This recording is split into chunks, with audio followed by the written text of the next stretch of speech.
MS word में table group के बाद नेक्स्ट ग्रुप आ जाता है यहाँ पे इलस्ट्रेशंस के नाम से, और इसमें पहला ऑप्शन पिक्चर्स। तो जब भी हमें डॉक्यूमेंट में पिक्चर इंसर्ट करना है टेक्स्ट के बीच में या टेक्स्ट के साथ इमेज रखना है, तो इसके लिए हम पिक्चर टूल का यूज़ कर सकते हैं। पिक्चर्स पे क्लिक करेंगे तो यहाँ पे हमें दो टाइप के ऑप्शन मिल जाते हैं। एक, अगर आप चाहते हैं कि ऑफलाइन रह के अपने ही कंप्यूटर से डाउनलोडेड इमेजेस को इंसर्ट करना है तो ये ऑप्शन होगा। दूसरा, अगर आप चाहते हैं कि मुझे ऑनलाइन रह के इमेज इंसर्ट करना है तो आप इस ऑप्शन का यूज़ कर सकते हैं, और इसके लिए नेट की हमें नीड पड़ती है।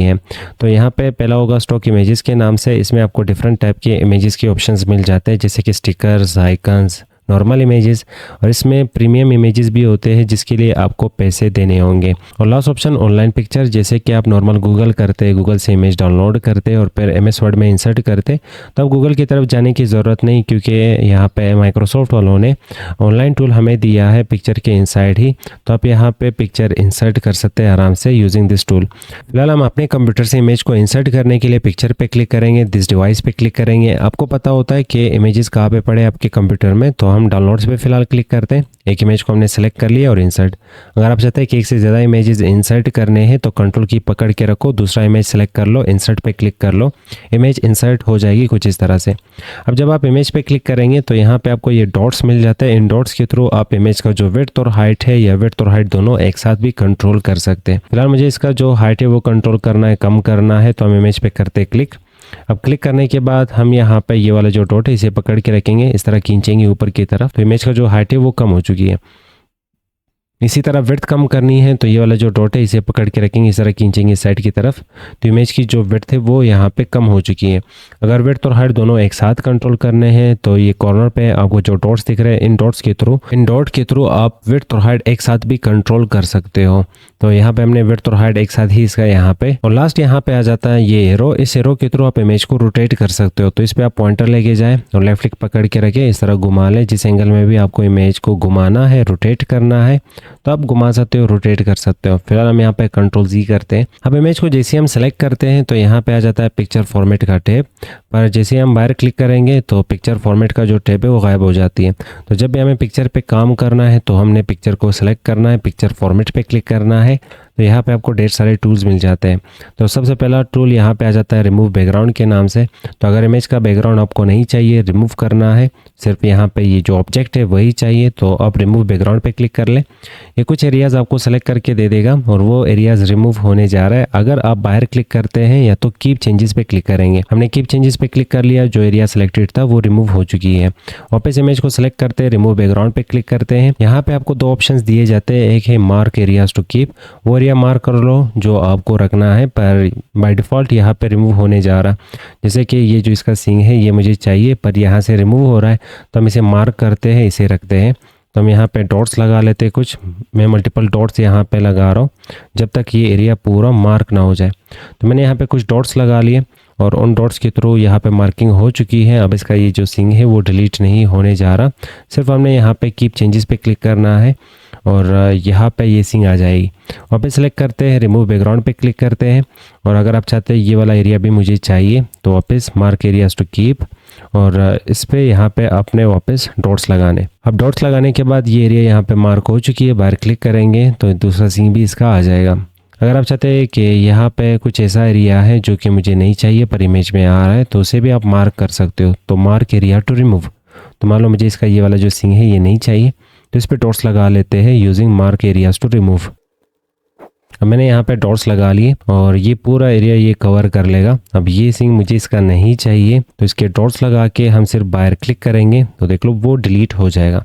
वापस सेलेक्ट करते हैं इमेज को और रिमूव बैकग्राउंड पे क्लिक करेंगे। Last option discard all changes मुझे नहीं चाहिए जो इस इमेज पे होने जा रहा है, उसे ख़त्म करने के लिए डिस्कार्ड ऑल चेंजेस पे क्लिक करेंगे तो चेंजेस यहाँ पे कैंसिल हो जाएंगे। तो रिमूव बैकग्राउंड समझ आ चुकी होगी। नेक्स्ट आ रहा है यहाँ पे एडजस्ट के नाम से। तो इमेज को एडजस्ट करना, इसका जो कलर पे काम करना है, इसके आर्टिस्टिक इफेक्ट्स पे काम करना है, तो इसके लिए हम इस ग्रुप का यूज़ कर सकते हैं। सबसे पहला ऑप्शन आ रहा है करेक्शंस के नाम से, तो इस पर क्लिक करेंगे। शार्पन और सोफन नाम का पहला ऑप्शन आ रहा होगा जिसके थ्रू हम इमेज को ब्लर कर सकते हैं और इसकी क्वालिटी इंप्रूव कर सकते हैं। तो फर्स्ट ऑप्शन पे क्लिक करेंगे, इसके थ्रू यहाँ पे इमेज ब्लर हो चुकी है। और अगर हम यहाँ पे दरमियान पे क्लिक करते हैं, दरमियान वाला जो ऑप्शन है इस पर क्लिक करते तो इमेज जैसे था वैसे ही हमें दिख रहा है। और अगर हम लास्ट ऑप्शन पे क्लिक करते हैं तो इमेज की जो क्वालिटी है वो थोड़ा सा HD की तरफ जा चुकी है। तो इमेज के ब्राइटनेस पे काम करने के लिए हम ब्राइटनेस और कंट्रास्ट का यूज़ कर सकते हैं। इसमें लाइट आ जाती है और दूसरा ग्रे कलर आ जाता है। तो हम फर्स्ट ऑप्शन पे क्लिक करते हैं, इमेज ग्रे कलर का यूज़ करके डार्क की तरफ जा चुका है। यहाँ पे वापस क्लिक करते हैं, अब इमेज वापस लाइट की तरफ आ चुकी है। वापस क्लिक करते हैं यहाँ पे लास्ट ऑप्शन पे, तो थोड़ा सा और ज़्यादा लाइट हो गया इमेज। और यहाँ पे इस कोने वाले ऑप्शन पे क्लिक करते हैं तो इमेज और ज़्यादा यहाँ पे डार्क हो चुकी है, जैसे कि अपने अंधेरे में ये पिक्चर या तो शाम के वक्त आपने ये पिक्चर क्लिक की है। वापस करेक्शंस पे क्लिक करते हैं, लास्ट में ऑप्शन भी आ रहा है। तो इस करेक्शन के ऑप्शंस के साथ अगर सेटिस्फाइड आप नहीं होते हैं तो आप यहाँ पे मज़ीद इसके ऑप्शंस भी यूज़ कर सकते हैं। सबसे पहले हम यहाँ पे करते हैं रीसेट पिक्चर को। तो मान लो मुझे इसका जो शार्पनेस है इसे बढ़ाना है, तो यहाँ से हम ये वाला जो नुक्ता है इसे पकड़ के रखेंगे, आगे की तरफ कुछ इस तरह से खींच लेंगे। देख लो इमेज कितना शार्प हो चुका है। इसके लिए मैंने यहाँ पे ये वाली जो वैल्यू है ये 100% कर ली। अब अगर मुझे इसे ब्लर करना है तो इसे अपोजिट साइड पे इस तरह खींचेंगे। अब यहाँ पे देखेंगे इमेज यहाँ पे फुली ब्लर हो चुकी है। वापस इसे करते हैं यहाँ पे 0, तो मैं यहाँ पे डायरेक्ट वैल्यू टाइप करता हूँ, इंटर करते हैं। नहीं सारा यहाँ पे प्रीसेट वैल्यू जो आपने अभी देखे, और आप चाहते हैं ब्राइटनेस पे मुझे काम करना है तो यहाँ पे ब्राइटनेस बढ़ा सकते हो। और अगर बहुत ही ज़्यादा ब्राइटनेस बढ़ाओगे तो इमेज बिल्कुल लाइट की तरफ चला जाएगा। और इसी तरह अगर हम यहाँ पे ब्राइटनेस को अपोजिट साइड की तरफ लेके जाते हैं तो इमेज में बिल्कुल ब्लैक कलर आ जाएगा, क्योंकि आपने ब्राइटनेस बिल्कुल ख़त्म कर ली, जैसे कि स्क्रीन के ऊपर ब्राइटनेस होती है कम और ज़्यादा करना। नेक्स्ट आ रहा है यहाँ पे कॉन्ट्रास्ट। तो इसमें ग्रे कलर का यहाँ पे वैल्यू होती है, तो हमने यहाँ पे बिल्कुल इमेज से ग्रे कलर ख़त्म कर ली। और अगर अपोजिट साइड पे लेके जाएंगे तो आपको यहाँ पे ग्रे कलर दिखने लगेगा। तो फिलहाल हम यहाँ पे इसे करते हैं 0 और इसे भी यहाँ पे करते हैं 0 और इसे क्लोज करते हैं। इमेज को वापस सेलेक्ट करते हैं। करेक्शन के बाद नेक्स्ट ऑप्शन आ रहा होगा यहाँ पे कलर के नाम से, तो इस पर क्लिक करेंगे, कलर सेचुरेशन, कलर टोन और रिकलर। तो हम यहाँ पे कलर सेचुरेशन में से यहाँ पे ग्रे कलर सेलेक्ट कर सकते हैं और यहाँ पे क्लिक करके हम इमेज की जो क्वालिटी है बढ़ा सकते हैं, ग्रे को हटा के या कम करके। नेक्स्ट आ रहा है यहाँ पे कलर का टोन। अगर आप चाहते हैं इस पिक्चर का यहाँ पे जो टेम्परेचर है वो मुझे कंट्रोल करना है कि इसमें कितनी सर्दी और गर्मी दिखानी है, तो कलर पे क्लिक कर ले, कलर टोन, और वापस हम कलर पे क्लिक करते हैं, यहाँ से ये सिलेक्ट करते हैं तो यहाँ पे टेम्परेचर ज़्यादा दिखाया जा रहा। इमेज को सिलेक्ट करके कलर पे वापस क्लिक करते हैं तो हम यहाँ से इमेज को कोई भी कलर दे सकते हैं, जो भी कलर आपको यहाँ पे चाहिए होगा। मोर वेरिएशन भी यहाँ पे आ रहे होंगे, जैसे कि ब्लैक कलर, रेड कलर, जो भी कलर आपको चाहिए आप यहाँ पे रे कलर से कलर सेलेक्ट कर सकते हो। और मोर वेरिएशन की तरफ जाके आप अपने हिसाब से यहाँ पे कलर सेलेक्ट कर लो। मोर कलर की तरफ जाके आप अपने हिसाब से यहाँ पे कलर भी बना सकते हैं। पर अगर आप चाहते हैं कि यहाँ पे जो हमारा इमेज है इसे हिस्ट्री में दिखानी है तो कलर पे क्लिक कर लो, ब्लैक एंड वाइट सेलेक्ट कर लो। अब ये वाला जो इमेज आप हिस्ट्री में दिखा सकते हैं, तो कुछ इस टाइप का चीज़ें आजकल भी हो रहा है हिस्ट्री में। तो आप इमेज को सेलेक्ट करते हैं, लेटेस्ट कैमरा से इमेज को यहाँ पे क्लिक किया जाता, पर कहा जाता 1900 पता नहीं क्या। अगर इमेज में कोई स्पेसिफिक कलर आपको रिमूव करना है तो इसके लिए आप ऑप्शन यूज़ कर सकते हो, यहाँ पे कलर्स की inside set transparent colour. Image को सेलेक्ट कर लो और कलर की तरफ जाके ऑप्शन चूज़ कर लो सेट ट्रांसपेरेंट कलर, और इसके बाद जिस कलर पे भी आप क्लिक करेंगे वो कलर उस इमेज से रिमूव हो जाएगी, ट्रांसपेरेंट हो जाएगी। फिर क्लिक करते हैं, मुझे ये ब्लैक वाला कलर इससे रिमूव करना था तो इस पर क्लिक करेंगे। तो जो भी कलर आप इमेज में से रिमूव करना चाहते हैं और ट्रांसपेरेंट करना चाहते हैं तो सेट ट्रांसपेरेंट कलर का हम यूज़ कर सकते हैं। लास्ट ऑप्शन आ रहा होगा यहाँ पे पिक्चर कलर ऑप्शंस के नाम से, इस पर क्लिक कर लो। और पिक्चर करेक्शन हम समझ चुके हैं, इसे यहाँ पे कोलैप्स करते हैं, एक्सपेंड कोलैप्स, और पिक्चर कलर्स पे क्लिक कर लो। और यहाँ से सेचुरेशंस को आप कंट्रोल कर सकते हो, यहाँ से टेम्परेचर को आप कंट्रोल कर सकते हो, यहाँ से कलर सेलेक्ट कर सकते हो। यहाँ पे प्रीसेट के जो कलर्स जैसे कि शार्प करना इमेज को या ब्लर करना वो आप चूज़ कर सकते हो। और यहाँ पे भी प्रीसेट की चीज़ें दिए गए हैं, इमेज को शार्प करना या तो फिर ग्रे की तरफ लेके जाना। उम्मीद करता हूँ आपको ये चीज़ें समझ आ चुकी होंगी। हम यहाँ से करते हैं इसे रिसेट और इसे यहाँ से करते हैं क्लोज, इमेज को यहाँ से करते हैं वापस रिसेट, और इस इमेज को भी सिलेक्ट करके हम यहाँ से करते हैं रिसेट, तो इमेज नॉर्मल हो जाएगी। इस ऑप्शन के थ्रू हम रिसेट कर सकते हैं, जो भी चीज़ें आपने अप्लाई किए वो नहीं चाहिए तो रिसेट कर लो। इमेज को वापस सेलेक्ट करते हैं। नेक्स्ट ऑप्शन आ रहा है आर्टिस्टिक इफेक्ट्स, जैसे कि अलग अलग टाइप के कैमराज होते हैं और अलग अलग टाइप की जो कैमराज है अलग अलग टाइप के आपको रिजल्ट दे रहे होते हैं, तो हम आर्टिस्टिक इफेक्ट्स पे क्लिक करेंगे। तो यहाँ पे आप अलग अलग टाइप के रिजल्ट सेलेक्ट कर सकते हो अपनी इमेज के लिए। अब इमेज को अपने कैमराज से क्लिक कर लिया और इस वक्त यहाँ पे देखोगे जैसे कि ये हाथ से बना हुआ है। अब इमेज को सिलेक्ट करके हम आर्टिस्टिक इफेक्ट्स में से यहाँ पे ये जो मार्कर ऑप्शन है, जैसे कि मार्कर से इस इमेज को ड्रा किया गया है, हाथ से बनाया गया है, इस पर हमने क्लिक कर लिया। क्लिक करने के बाद मान लें अगर इसके कलर पे मुझे मज़ीद काम करना है तो आर्टिस्टिक इफेक्ट्स और आर्टिस्टिक इफेक्ट्स ऑप्शंस, और यहाँ पे आपने इसे इनेबल कर लेना है। यहाँ से वापस वही सेम ऑप्शन जो आपने अभी देखे वो सिलेक्ट कर सकते हो, और यहाँ पे ट्रांसपेरेंसी, आपको कितना ट्रांसपेरेंट रखना है मार्कर को, और यहाँ पे नेक्स्ट ऑप्शन आ जाता है साइज़, मार्कर का साइज़ आपने क्या रखना है वो आप यहाँ से सेलेक्ट कर सकते हो। जैसे जैसे आगे की तरफ बढ़ाऊँगा तो आपको इमेज में यहाँ पे चेंजेस नज़र आ रहे होंगे। इसे वापस करते हैं क्लोज। आर्टिस्टिक इफेक्ट्स के बाद नेक्स्ट आ जाता है ट्रांसपेरेंसी। तो इमेज को अगर आप चाहते हैं कि टेक्स्ट के बिहाइंड रखना है, टेक्स्ट के पीछे रखना है, पर थोड़ा सा ट्रांसपेरेंट करना है, तो आप यहाँ से ये ऑप्शन यूज़ कर सकते हैं। आप इमेज को जितना ट्रांसपेरेंट रखना चाहते हैं आप आराम से रख सकते हैं। अगर आप चाहते हैं कि इमेज को मुझे टेक्स्ट के बिहाइंड रखना है, टेक्स्ट के पीछे रखना है और बैकग्राउंड में यूज़ करना है, पर इसे ट्रांसपेरेंट भी करना है, तो आप यहाँ से ट्रांसपेरेंसी ऑप्शन यूज़ कर सकते हैं।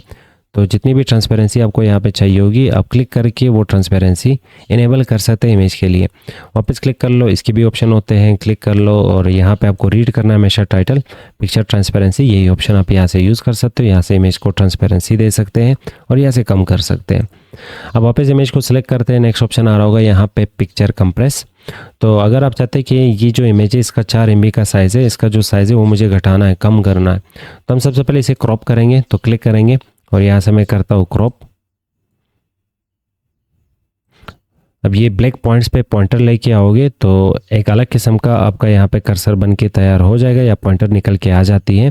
तो आप वो पॉइंटर पकड़ के रखें और इस तरह खींच लें। खींचने के बाद बाहर क्लिक करेंगे तो यहाँ पे क्रॉपिंग हो चुकी है। अब वापस इमेज को सिलेक्ट करते हैं, पिक्चर फॉर्मेट पे क्लिक करेंगे। तो मान लें इस इमेज का साइज़ था 4 MB, पर हमने यहाँ पे क्रॉप करके इसका जो यहाँ पे कुछ एरियाज़ है वो क्रॉप कर लिए, तो इसका मतलब क्रॉपिंग के साथ इमेज का जो साइज़ है वो भी कम हो जाएगा। पर फिलहाल यहाँ पे कम नहीं हुआ है क्योंकि बैकग्राउंड में वो जो साइज़ है वो अभी तक यहाँ पे जगह ले रहा है। तो अब क्रॉप पे वापस क्लिक कर ले, अभी भी हमें वो साइज़ यहाँ पे दिख रही होगी, तो उसे वापस आप इनेबल कर सकते हो। जैसे कि मैं इस तरह फ्रेम की इनसाइड अपने इमेज का जो एरिया मैं चाहता हूँ वो मैं यहाँ पर सेलेक्ट कर सकता हूँ, पर ये साइज़ अभी तक परमानेंट डिलीट नहीं हुआ है। मैं चाहूँ तो इसे वापस लेके आ सकता हूँ, इमेज का हिस्सा बना सकता हूँ। पर अगर हमें ये वाला जो हिस्सा ये परमानेंट डिलीट करना है तो कंप्रेस पिक्चर, इस पर क्लिक करेंगे और यहाँ पे आपको अलग अलग टाइप के ऑप्शंस मिल जाते हैं। इनको आप खुद से ट्राई कर लो, जैसे कि ईमेल के लिए कंप्रेस करना, वेब के लिए, प्रिंट के लिए, या तो HD क्वालिटी। ओके पे क्लिक करेंगे और यहाँ पे अब परमानेंटली वो एरिया डिलीट हो चुका है। अब वापस हम उसे रिकवर नहीं कर सकते अगर हम क्रॉप पे भी क्लिक करते हैं। तो क्रॉप हमें नया एरिया क्रॉप करने का कह रहा है, पर वो जो पुराना एरिया हमने क्रॉप किया वो परमानेंटली डिलीट हो चुकी है। इमेज को सेलेक्ट करते हैं, पिक्चर फॉर्मेट पे क्लिक करते हैं और नेक्स्ट ऑप्शन आ रहा होगा यहाँ पे चेंज पिक्चर। तो अगर आपको ये पिक्चर पसंद नहीं आ रहा, आप चेंज करना चाहते हैं, तो यहाँ पे क्लिक कर लें और अपने कंप्यूटर से कोई और पिक्चर उठा सकते हैं इसके लिए। जैसे कि मैंने ये पिक्चर के साथ इसे रिप्लेस कर लिया। वापस चेंज पिक्चर पे क्लिक करेंगे। अगर आप चाहते हैं स्टॉक इमेजेस चाहिए तो आप यहाँ पे क्लिक करके आप सर्च कर सकते हैं। तो इसके लिए आपको इंटरनेट की नीड पड़ेगी। तो मान लें मैंने यहाँ से सेलेक्ट कर लिया ये वाला इमेज, इसे सेलेक्ट करके इंसर्ट पे क्लिक कर लिया, तो यहाँ पे हमारा जो पिक्चर है वो स्टॉक इमेज के साथ यहाँ पे रिप्लेस हो गया। तो हम वापस इमेज को सेलेक्ट करते हैं। चेंज करने के लिए हम यहाँ पे फ्रॉम स्टॉक इमेजेस पे वापस क्लिक करेंगे। स्टॉक इमेजेस आपको यहाँ पे डिफरेंट टाइप के यहाँ पे ऑप्शंस दे रहा है इमेज के लिए, जैसे कि images, icons, cutout people, stickers, illustrations और कार्टून पीपल। तो हम कार्टून पे क्लिक करते हैं और यहाँ से कार्टून का जो भी कैरेक्टर आपको चाहिए होगा हम उसे सेलेक्ट करते हैं और इंसर्ट पे क्लिक करेंगे। तो कितने आराम से यहाँ पे हम इमेज को चेंज कर सकते हैं। ग्राफिक पिक्चर पे क्लिक करते हैं। अब यहाँ पे अलग टाइप के आपके पास टूल आ जाएंगे, पर अगर आप पिक्चर के टूल समझ जाते हैं तो ये भी आप आराम से यूज़ कर सकते हैं।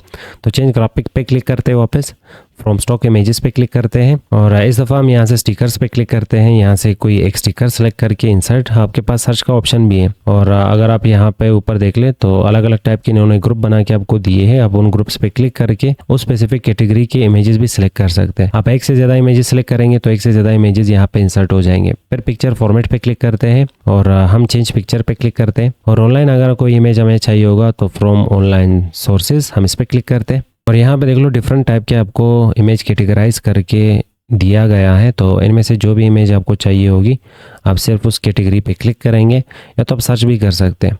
अब जिस टाइप का इमेज चाहते हैं आप यहाँ पे सर्च कर लें। फिलहाल एयरप्लेन हम यहाँ पे क्लिक करते हैं और इसमें से कोई भी एक जहाज़ सेलेक्ट करते हैं और इंसर्ट करते हैं। तो ये वाली जो इमेज है वो एयरप्लेन के साथ रिप्लेस हो जाएगी। अब इस इमेज के साथ यहाँ पे कुछ लाइसेंस अथॉरिटी आ रही होगी, तो ये हमें अगर नहीं चाहिए तो इसे सेलेक्ट करके डिलीट कर सकते हैं। और इसके लिए यहाँ पे टेक्स्ट बॉक्स है, इसे भी सिलेक्ट करते हैं, इसके बॉर्डर पे क्लिक कर लो, सेलेक्ट कर लो और डिलीट की प्रेस कर लो, आप इसे भी डिलीट कर लें। वापस इमेज को सिलेक्ट करते हैं, पिक्चर फॉर्मेट पे क्लिक करते हैं, चेंज पिक्चर पे क्लिक करते हैं और अगर हमें कोई आइकन चाहिए होगा तो फ्रॉम आइकन्स इस पर क्लिक करते हैं और आपको यहाँ से जो भी आइकन चाहिए होगी आप यहाँ से सेलेक्ट कर लो। फिलहाल मान लें मुझे लोकेशन टाइप का आइकन चाहिए, तो मैंने यहाँ पे सर्च कर लिया लोकेशन और यहाँ से लोकेशन का आइकन सेलेक्ट करके इंसर्ट करेंगे तो यहाँ पे एयरप्लेन हमारा रिप्लेस हो चुका है लोकेशन आइकन के साथ, कंट्रोल जी। अब अगर मान लें मुझे एक और पिक्चर इंसर्ट करना है, एक पिक्चर ये रहा, एक और इंसर्ट करना है, तो चेंज पिक्चर का यूज़ हमने नहीं करना क्योंकि इसके थ्रू आप इमेज को रिप्लेस कर रहे हैं। हम यहाँ पे कर्सर रखेंगे, उस इमेज को अनसेलेक्ट करके इंसर्ट की तरफ जाएंगे, पिक्चर्स पे क्लिक करेंगे, यहाँ से हम वापस पिक्चर इंसर्ट कर सकते हैं। तो हमने स्टॉक इमेजेस पे क्लिक कर लिया और यहाँ से कोई भी एक इमेज हम सेलेक्ट करके इंसर्ट पे क्लिक करेंगे तो ये MS वर्ड के इनसाइड पिक्चर डाउनलोड करके इंसर्ट करके हमें दे देगा। तो उम्मीद करता हूँ आपको इमेज इंसर्ट करना और इमेज को रिप्लेस करना, चेंज करना आ चुका होगा। अगर आप कोई स्क्रीनशॉट ले लेते हैं, जैसे कि विंडोज शिफ्ट S हमने प्रेस कर लिया अपने कीबोर्ड से और इस विंडो को हमने यहाँ पे स्क्रीनशॉट ले ली। अब यहाँ पे क्लिक करेंगे और इसे यहाँ से करते कॉपी। कॉपी करने के बाद अब क्लिपबोर्ड के इनसाइड एक इमेज हमने सेव कर लिया। अब वही इमेज हमें यहाँ पे इसके साथ रिप्लेस करना है, तो पिक्चर फॉर्मेट और change picture from clipboard click कर लो। तो जो हमने स्क्रीनशॉट ली वो एयरप्लेन के साथ यहाँ पे रिप्लेस हो चुकी है। एडजस्ट ग्रुप के इनसाइड लास्ट ऑप्शन आ रहा है यहाँ पे रिसेट पिक्चर के नाम से। तो अगर हमें इस इमेज का यहाँ पे जो विड्थ और हाइट है वो मैं कंट्रोल करता हूँ और इसका जो कलर है वो मैं यहाँ पे चेंज करता हूँ। अब मान लिया मुझे इसे रिसेट करना है, वही सेम साइज़ का ये इमेज चाहिए, वही सेम फॉर्मेट में चाहिए, तो यहाँ पे क्लिक करेंगे, दो ऑप्शंस, रिसेट पिक्चर। सिर्फ इसकी क्वालिटी यहाँ पे नॉर्मल करना जैसे कि पहले था उसी तरह इस इमेज को बनाना, और दूसरा अगर आप चाहते हैं कि इसका साइज़ भी वही सेम कर लो जैसे पहले था तो रिसेट पिक्चर एंड साइज़ पे क्लिक कर लो। तो इमेज का जो साइज़ है और जो चीज़ें आपने अप्लाई किए थे वो सारे यहाँ पे इसने रिसेट कर लिए और डिसेबल कर लिए। इमेज को वापस सेलेक्ट करते हैं, नेक्स्ट आ रहा है पिक्चर के रिलेटेड स्टाइल्स। तो यहाँ पे क्लिक करके आप पिक्चर को डिफरेंट टाइप के स्टाइल्स दे सकते हैं।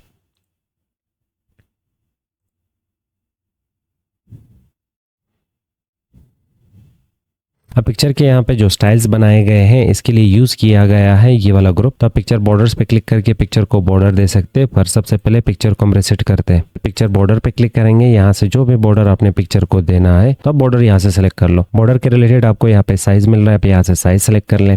और अगर आपको वेट का यहाँ पे ऑप्शन चाहिए तो मोर लाइंस पे क्लिक कर ले और यहाँ पे नो लाइन पे क्लिक करने से बॉर्डर चले जाएंगे। सॉलिड लाइन पे क्लिक करने से बॉर्डर आ जाएंगे पर एक सिंगल कलर में। ग्रेडियंट लाइन पे क्लिक करने से मल्टी कलर के बॉर्डर आ जाएंगे, जिसमें यहाँ पे आपके पास ये डॉट्स और स्टॉप्स होते हैं जिसमें आप अलग अलग टाइप के कलर फिल कर सकते हो। तो स्टॉप्स को सिलेक्ट कर लो, जो भी कलर आपको यहाँ पे चाहिए होगा वो इसमें आप कुछ इस टाइप का फिल कर ले, तो ये मल्टी कलर बॉर्डर हो जाएंगे। फिलहाल हम यहाँ पे सॉलिड लाइन पे क्लिक करते हैं और अगर आप चाहते हैं ये जो कलर है इसे ट्रांसपेरेंट करना है तो कलर को ट्रांसपेरेंट कर सकते हैं, और इसका जो विड्थ है वो बढ़ाना है तो हम यहाँ से विड्थ बढ़ा सकते हैं। पिक्चर बॉर्डर का जो स्केच्ड स्टाइल है ये हम चेंज कर सकते हैं यहाँ पे, तो यहाँ पे क्लिक करके हम ये स्टाइल चेंज कर सकते हैं, जैसे कि हाथ से बनाया गया है ये बॉर्डर। स्केच्ड स्टाइल के बाद नेक्स्ट आ रहा है यहाँ पे कंपाउंड टाइप। तो कंपाउंड टाइप के भी अलग अलग यहाँ पे स्टाइल मौजूद है, तो आप इनमें से यहाँ पे जो भी कंपाउंड टाइप सेलेक्ट करना चाहते हैं इमेज के बॉर्डर के लिए वो सिलेक्ट कर लें। इसे वापस करते हैं यहाँ से नॉर्मल एक दफ़ा, तो यहाँ पे देख लो हमें एक खूबसूरत सा बॉर्डर मिल रहा है, वो भी 3 लेयर्स का हमने यहाँ पे इसके लिए यूज़ कर लिया कंपाउंड टाइप। और नेक्स्ट आ रहा है यहाँ पे डैश टाइप, तो आप डैशेस भी दे सकते हैं बॉर्डर की शक्ल में। और नेक्स्ट आ रहा होगा यहाँ पे जॉइंट टाइप, तो हम इस पर क्लिक करके यहाँ पे बॉर्डर के जो कॉर्नर्स हैं इस पर काम कर सकते हैं। तो यहाँ से जो भी आपको स्टाइल चाहिए होगा जॉइंट टाइप के लिए वो सिलेक्ट कर सकते हैं। और लास्ट ऑप्शन यहाँ पे एरोस के लिए आ जाते हैं, तो एरो हम यहाँ पे बॉर्डर्स पे नहीं लगा सकते, एरो लाइन पे लगाया जाता, तो जब हम शेप्स पढ़ेंगे तो इसे समझ लेंगे। वापस इमेज को करते हैं यहाँ पे सेलेक्ट, पिक्चर बॉर्डर पे क्लिक करेंगे तो यहाँ पे वही स्केच्ड आ रहा है, यहाँ पे वही डैशेस आ रहा है, तो ये हम समझ चुके हैं। नेक्स्ट ऑप्शन आ रहा होगा यहाँ पे पिक्चर के रिलेटेड इफेक्ट्स।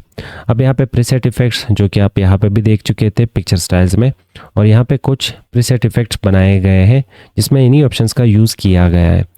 पर इन ऑप्शंस का यूज़ करके कुछ स्टाइल MS वर्ड वालों ने बनाया है ताकि सिंगल क्लिक से आप इन स्टाइल्स को एक्सेस कर सको और ख्वारी ना करना पड़े वापस इन स्टाइल्स को बनाने के लिए। अब वापस इसे सिलेक्ट करके रिसेट करते हैं, इमेज को वापस सिलेक्ट करते हैं और पिक्चर इफेक्ट्स में नेक्स्ट ऑप्शन आ रहा होगा शेडो के नाम से। तो यहाँ पे आप इमेज को जो भी शेडो देना चाहते हैं अब यहाँ पे अपने हिसाब से शेडो दे दें। आउटर शेडो होती है और इनर शेडो होती है, पर्सपेक्टिव होती है और यहाँ पे शेडो के रिलेटेड ऑप्शन, शेडो नहीं चाहिए तो फर्स्ट ऑप्शन आप सेलेक्ट कर सकते हैं। तो हम यहाँ पे पिक्चर इफेक्ट्स पे क्लिक करेंगे, शेडो पे क्लिक करेंगे तो यहाँ पे साइडों में हमें इमेज के लिए शेडो दिख रही होगी। वापस इमेज को सिलेक्ट करते हैं, पिक्चर फॉर्मेट पे क्लिक करके पिक्चर इफेक्ट्स और शेडो, यहाँ से हम इनर शेडो सेलेक्ट करते हैं इमेज के लिए। इमेज को वापस सेलेक्ट करते हैं, पिक्चर इफेक्ट्स पे क्लिक करते हैं और शेडो पे क्लिक करेंगे। आप बोर्ड की तरह शेडो देना चाहते हैं इमेज को तो वो शेडो पर्सपेक्टिव शेडो कहलाती है, वो भी आप लास्ट ग्रुप से सिलेक्ट कर सकते हैं। वापस यहाँ पे पिक्चर इफेक्ट्स पे क्लिक करते हैं, शेडो पे क्लिक करेंगे तो मान लें मैं यहाँ से कोई एक आउटर शेडो सेलेक्ट कर लेता हूँ। अब इस शेडो का जो साइज है वो मुझे बढ़ानी है तो इसे सिलेक्ट करते हैं, पिक्चर फॉर्मेट पे क्लिक करेंगे, पिक्चर इफेक्ट्स, शेडो और शेडो के रिलेटेड लास्ट में बॉटम में ऑप्शंस है। तो हमने यहाँ पे फॉर्मेट पिक्चर के शेडो ऑप्शंस पे काम करना है तो उसे यहाँ से हम इनेबल करते हैं और प्रीसेट शेडो जो आपने अभी देखे यहाँ से हमने शेडो सेलेक्ट कर ली। और नेक्स्ट यहाँ पे शेडो का कलर, तो जिस कलर का भी शेडो आपको चाहिए होगा आप यहाँ से कलर सेलेक्ट कर लें। नेक्स्ट यहाँ पे ट्रांसपेरेंसी होती है, आप शेडो को कितना ट्रांसपेरेंट रखना चाहते हैं। नेक्स्ट आ रहा है यहाँ पे साइज, आपको शेडो का साइज कितना रखना है अपने हिसाब से, आप यहाँ पे साइज इसका कम कर सकते हो और ज़्यादा कर सकते हो। तो हम इसे सिलेक्ट करते हैं यहाँ पे और वापस सिलेक्ट करते हैं यहाँ पे शेडो। सेलेक्ट करने के बाद यहाँ पे जो इसका साइज़ है वो हम बढ़ा लेते हैं थोड़ा सा, ट्रांसपेरेंसी हम यहाँ पे इसका थोड़ा ज़्यादा कर लेते हैं और कलर हम करते हैं यहाँ पे रेड। अब नेक्स्ट आ रहा होगा यहाँ पे ब्लर, तो शेडो कितनी आपने ब्लर रखनी है वो आप यहाँ से सिलेक्ट कर लें। तो इस वक्त जो ट्रांसपेरेंसी वो ज़्यादा होने की वजह से ब्लर हमें ठीक से नहीं दिख रहा, तो हम यहाँ से ब्लर बढ़ा रहे हैं। और नेक्स्ट आ रहा होगा यहाँ पे एंगल, किस एंगल में आपको ये शेडो रखनी है आप अपने हिसाब से यहाँ पे एंगल भी दे सकते हैं। नेक्स्ट इमेज और शेडो के बीच में आपको कितना डिस्टेंस रखना है वो भी आप यहाँ से कंट्रोल कर सकते हैं। तो आपको यहाँ पे शेडो के ऑप्शन समझ आ चुके होंगे। इमेज को सिलेक्ट करते हैं, पिक्चर इफेक्ट्स पे क्लिक करते हैं, रिफ्लेक्शन पे क्लिक करते हैं। रिफ्लेक्शन मीन्स जैसे कि आप खुद को पानी में देख रहे हैं या आईने में देख रहे हैं, सेम इसी तरह इमेज का भी हम रिफ्लेक्शन निकाल सकते हैं। तो हम रिफ्लेक्शन पे क्लिक करते हैं तो यहाँ पे डिफरेंट टाइप के रिफ्लेक्शन के साइजेस हमें दिए गए, तो जो भी रिफ्लेक्शन आपको यहाँ पे ठीक लगे आप सिलेक्ट कर लें। पर रिफ्लेक्शन को हम अपने हिसाब से यहाँ पे कस्टमाइज़ कर सकते हैं, तो सिलेक्ट कर लो रिफ्लेक्शन और लास्ट में ऑप्शन रिफ्लेक्शन ऑप्शन, और यहाँ से आप रिफ्लेक्शन के जो ऑप्शन है वो कंट्रोल कर सकते हैं, जैसे कि इसकी ट्रांसपेरेंसी कंट्रोल करना और नेक्स्ट इसका जो साइज़ है वो कंट्रोल करना, और फिर इसे ब्लर करना है नहीं वो आप यहाँ से अपने हिसाब से रख सकते हैं। नेक्स्ट इमेज और रिफ्लेक्शन के बीच में कितना आपने डिस्टेंस रखना है। अब इस विंडो को हम क्लोज करते हैं तो यहाँ पे हम देख सकते हैं ये इमेज रहा और ये इसका रिफ्लेक्शन। इमेज को वापस सेलेक्ट करते हैं, पिक्चर इफेक्ट्स, रिफ्लेक्शन के बाद नेक्स्ट सारा ग्लो, तो हमने यहाँ पे साइडों पे इसे शेडो दी है तो ये शेडो हम रिसेट करते हैं, तो इमेज यहाँ पे हो चुकी है रिसेट। तो अब अगर हमें इमेज को ग्लो देना है तो पिक्चर इफेक्ट्स में हम ग्लो ऑप्शन यूज़ कर सकते हैं और इसमें डिफरेंट टाइप के ग्लो दिए गए हैं, तो आप जिस कलर का भी ग्लो चाहते हैं आप यहाँ से सेलेक्ट कर लें। अब ग्लो के लिए भी ऑप्शन दिए गए हैं तो आप ग्लो पे क्लिक कर ले, ग्लो ऑप्शंस, और यहाँ से रिफ्लेक्शन के बाद नेक्स्ट ग्लो के ऑप्शन है। इसका साइज़ आप यहाँ से कम और ज़्यादा कर सकते हैं, ट्रांसपेरेंसी आप कम और ज़्यादा कर सकते हैं, और इसके बाद नेक्स्ट ऑप्शन आ रहा होगा यहाँ पे सॉफ्ट एज। अब यहाँ पे ये इमेज रहा, मान लें मुझे इस इमेज को साइडों से मिटाना है तो इस इमेज को हम सेलेक्ट करते हैं, पिक्चर इफेक्ट पे क्लिक करेंगे, सॉफ्ट एज पे क्लिक करेंगे और यहाँ पे इमेज को हम साइडों से कुछ इस तरह से मिटा के दिखा सकते हैं। एक खूबसूरत सा इफेक्ट यहाँ पे तैयार होके आ जाती है और इसके लिए हमने पिक्चर फॉर्मेट में यूज़ कर लिए यहाँ पे सॉफ्ट एज, और इसके लिए भी ऑप्शन दिए गए हैं। तो सॉफ्ट एज के यहाँ पे ओवरऑल एक ही ऑप्शन है, इसके थ्रू आप सॉफ्ट एज का जो साइज़ है वो ज़्यादा कर सकते हो और कम कर सकते हो। नेक्स्ट ऑप्शन आ रहा होगा यहाँ पे पिक्चर इफेक्ट्स में बेविल के नाम से, तो आप यहाँ पे बेविल 3D के साथ हमेशा यूज़ करेंगे क्योंकि ये इमेज के कॉर्नर्स पे काम करता है। जैसे कि इस इमेज को हम यहाँ पे करते हैं सेलेक्ट और रिसेट, कोई लाइट टाइप का हमें इमेज चाहिए होगा इसके लिए, तो हमें यहाँ पे कर्सर रख के एक और इमेज इंसर्ट करना है, तो पिक्चर दिस डिवाइस ये वाला इमेज हम इंसर्ट करते हैं। इमेज को करते हैं सेलेक्ट, पिक्चर इफेक्ट्स, और यहाँ से 3D रोटेशन दे देते हैं इस इमेज को। तो आप अपने हिसाब से जो भी 3D रोटेशन इमेज को देना चाहते हैं अब कोई यहाँ पे रोटेशन सेलेक्ट कर ले, और 3D रोटेशन को भी यहाँ पे कैटेगराइज किया गया है, जैसे कि पैरेलल होता है, पर्सपेक्टिव होती है और ऑब्लिक होती है। तो हम यहाँ पे ये वाला ऑप्शन सेलेक्ट करते हैं।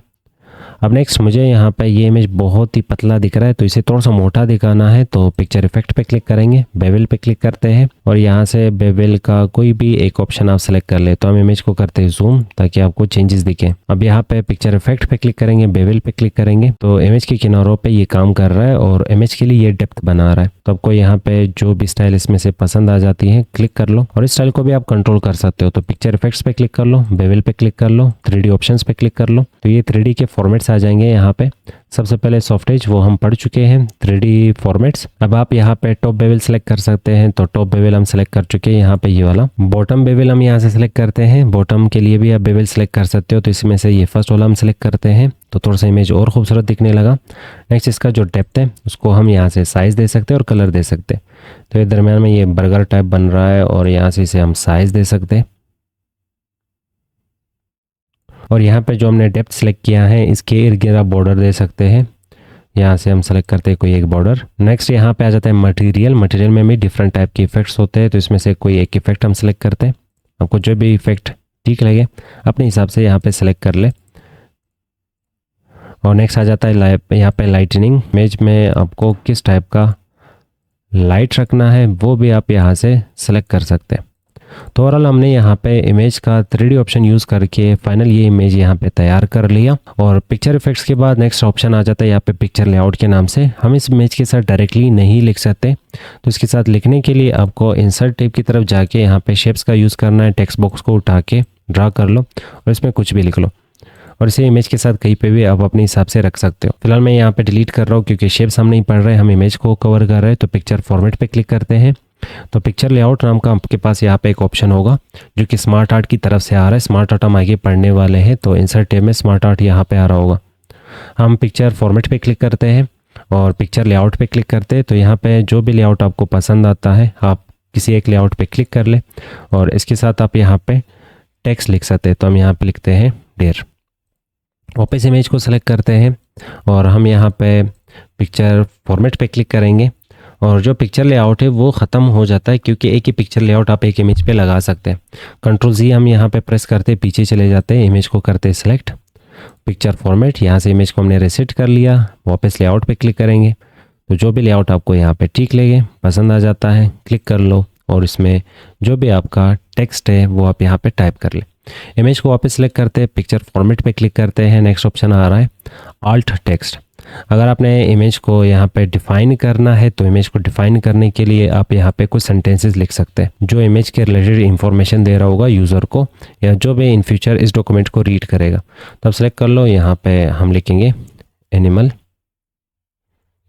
Picture for practice using picture formats. इसे क्लोज करते हैं, वापस सेलेक्ट। इन फ्यूचर कोई भी इंसान अगर इस डॉक्यूमेंट को पढ़ रहा है, वो इस इमेज को समझना चाहते हैं, तो ऑल टेक्स्ट पे क्लिक करेगा और यहाँ से इस इमेज का जो टेक्स्ट है या डिस्क्रिप्शन होगा, डिटेल टेक्स्ट होगा, वो यहाँ से पढ़ सकता है। पिक्चर फॉर्मेट पे नेक्स्ट ऑप्शन आ रहा है पोजीशन के नाम से। तो इसके लिए जो पुराने इमेजेस हैं इनको हम करते हैं यहाँ पे डिलीट। अब इस इमेज को टॉप पे लाना है, तो ये टेक्स्ट के साथ यहाँ पे नीचे की तरफ मौजूद है। तो इसे टॉप पे लाने के लिए कर्सर रखते हैं और डिलीट की अपने कीबोर्ड से प्रेस करते हैं, ये ऑटोमेटिक ऊपर की तरफ और टॉप की तरफ आ जाएगा। अब इमेज को सेलेक्ट करते हैं, पिक्चर फॉर्मेट पे क्लिक करते हैं। आप इमेज को इस पेज के रिलेटेड कहाँ पे रखना चाहते हैं तो आप यहाँ पे पोजीशन दे सकते हैं। अब नेक्स्ट आ रहा है यहाँ पे रैप टेक्स्ट। तो इसमें टेक्स्ट आ रहा है तो ज़ाहिर बात है ये टेक्स्ट के रिलेटेड होगा, बिल्कुल ये टेक्स्ट के रिलेटेड है। तो हम यहाँ पे वापस पोजीशन दे देते हैं इसे टॉप, या तो फिर इसे कहीं पे भी रख लेते हैं। पर एक चीज़ याद रखने वाली है, जब भी हम इमेज को इंसर्ट करते हैं तो डायरेक्टली हम इसे मूव नहीं कर सकते क्योंकि ये इनलाइन होती है, लाइन के साथ फिक्स होती है। जब टेक्स्ट होगा तो ये मूव होगा। तो हम यहाँ पे पोजीशन के थ्रू इसे मूव करा सकते हैं। तो कोई भी एक पोजीशन सेलेक्ट कर लो और इसके बाद आप पिक्चर को मूव कर सकते हो, जहाँ पे भी आप रखना चाहते हो आप आराम से रख सकते हो। और इमेज को मूव करने के लिए ये 4 एरो जब इमेज पे बन के आ जाते हैं तभी आप लेफ्ट क्लिक पकड़ के रखो और इसे मूव कर लो। अब नेक्स्ट आ जाता है यहाँ पे रैप टेक्स्ट। तो यहाँ पे Ctrl+Z करते हैं, वापस पीछे चले जाते हैं, इमेज को सेलेक्ट करते हैं, पिक्चर फॉर्मेट, नेक्स्ट ऑप्शन आ रहा है रैप टेक्स्ट के नाम से। तो हम स्टार्ट में कर्सर रखते हैं और यहाँ पे कुछ रैंडम टेक्स्ट इंसर्ट करते हैं। मैं चाहता हूँ ये इमेज मुझे इस टेक्स्ट के रिलेटेड रखना है, टेक्स्ट के साथ रखना है। तो पिक्चर फॉर्मेट और यहाँ पे रैप टेक्स्ट इस वक्त इनलाइन विद टेक्स्ट, टेक्स्ट के साथ ये इनलाइन, जैसे कि आपके पास बाकी वर्ड्स है ये वर्ड्स की तरह ही जगह ले रहा है पर इसका हाइट ज़्यादा है।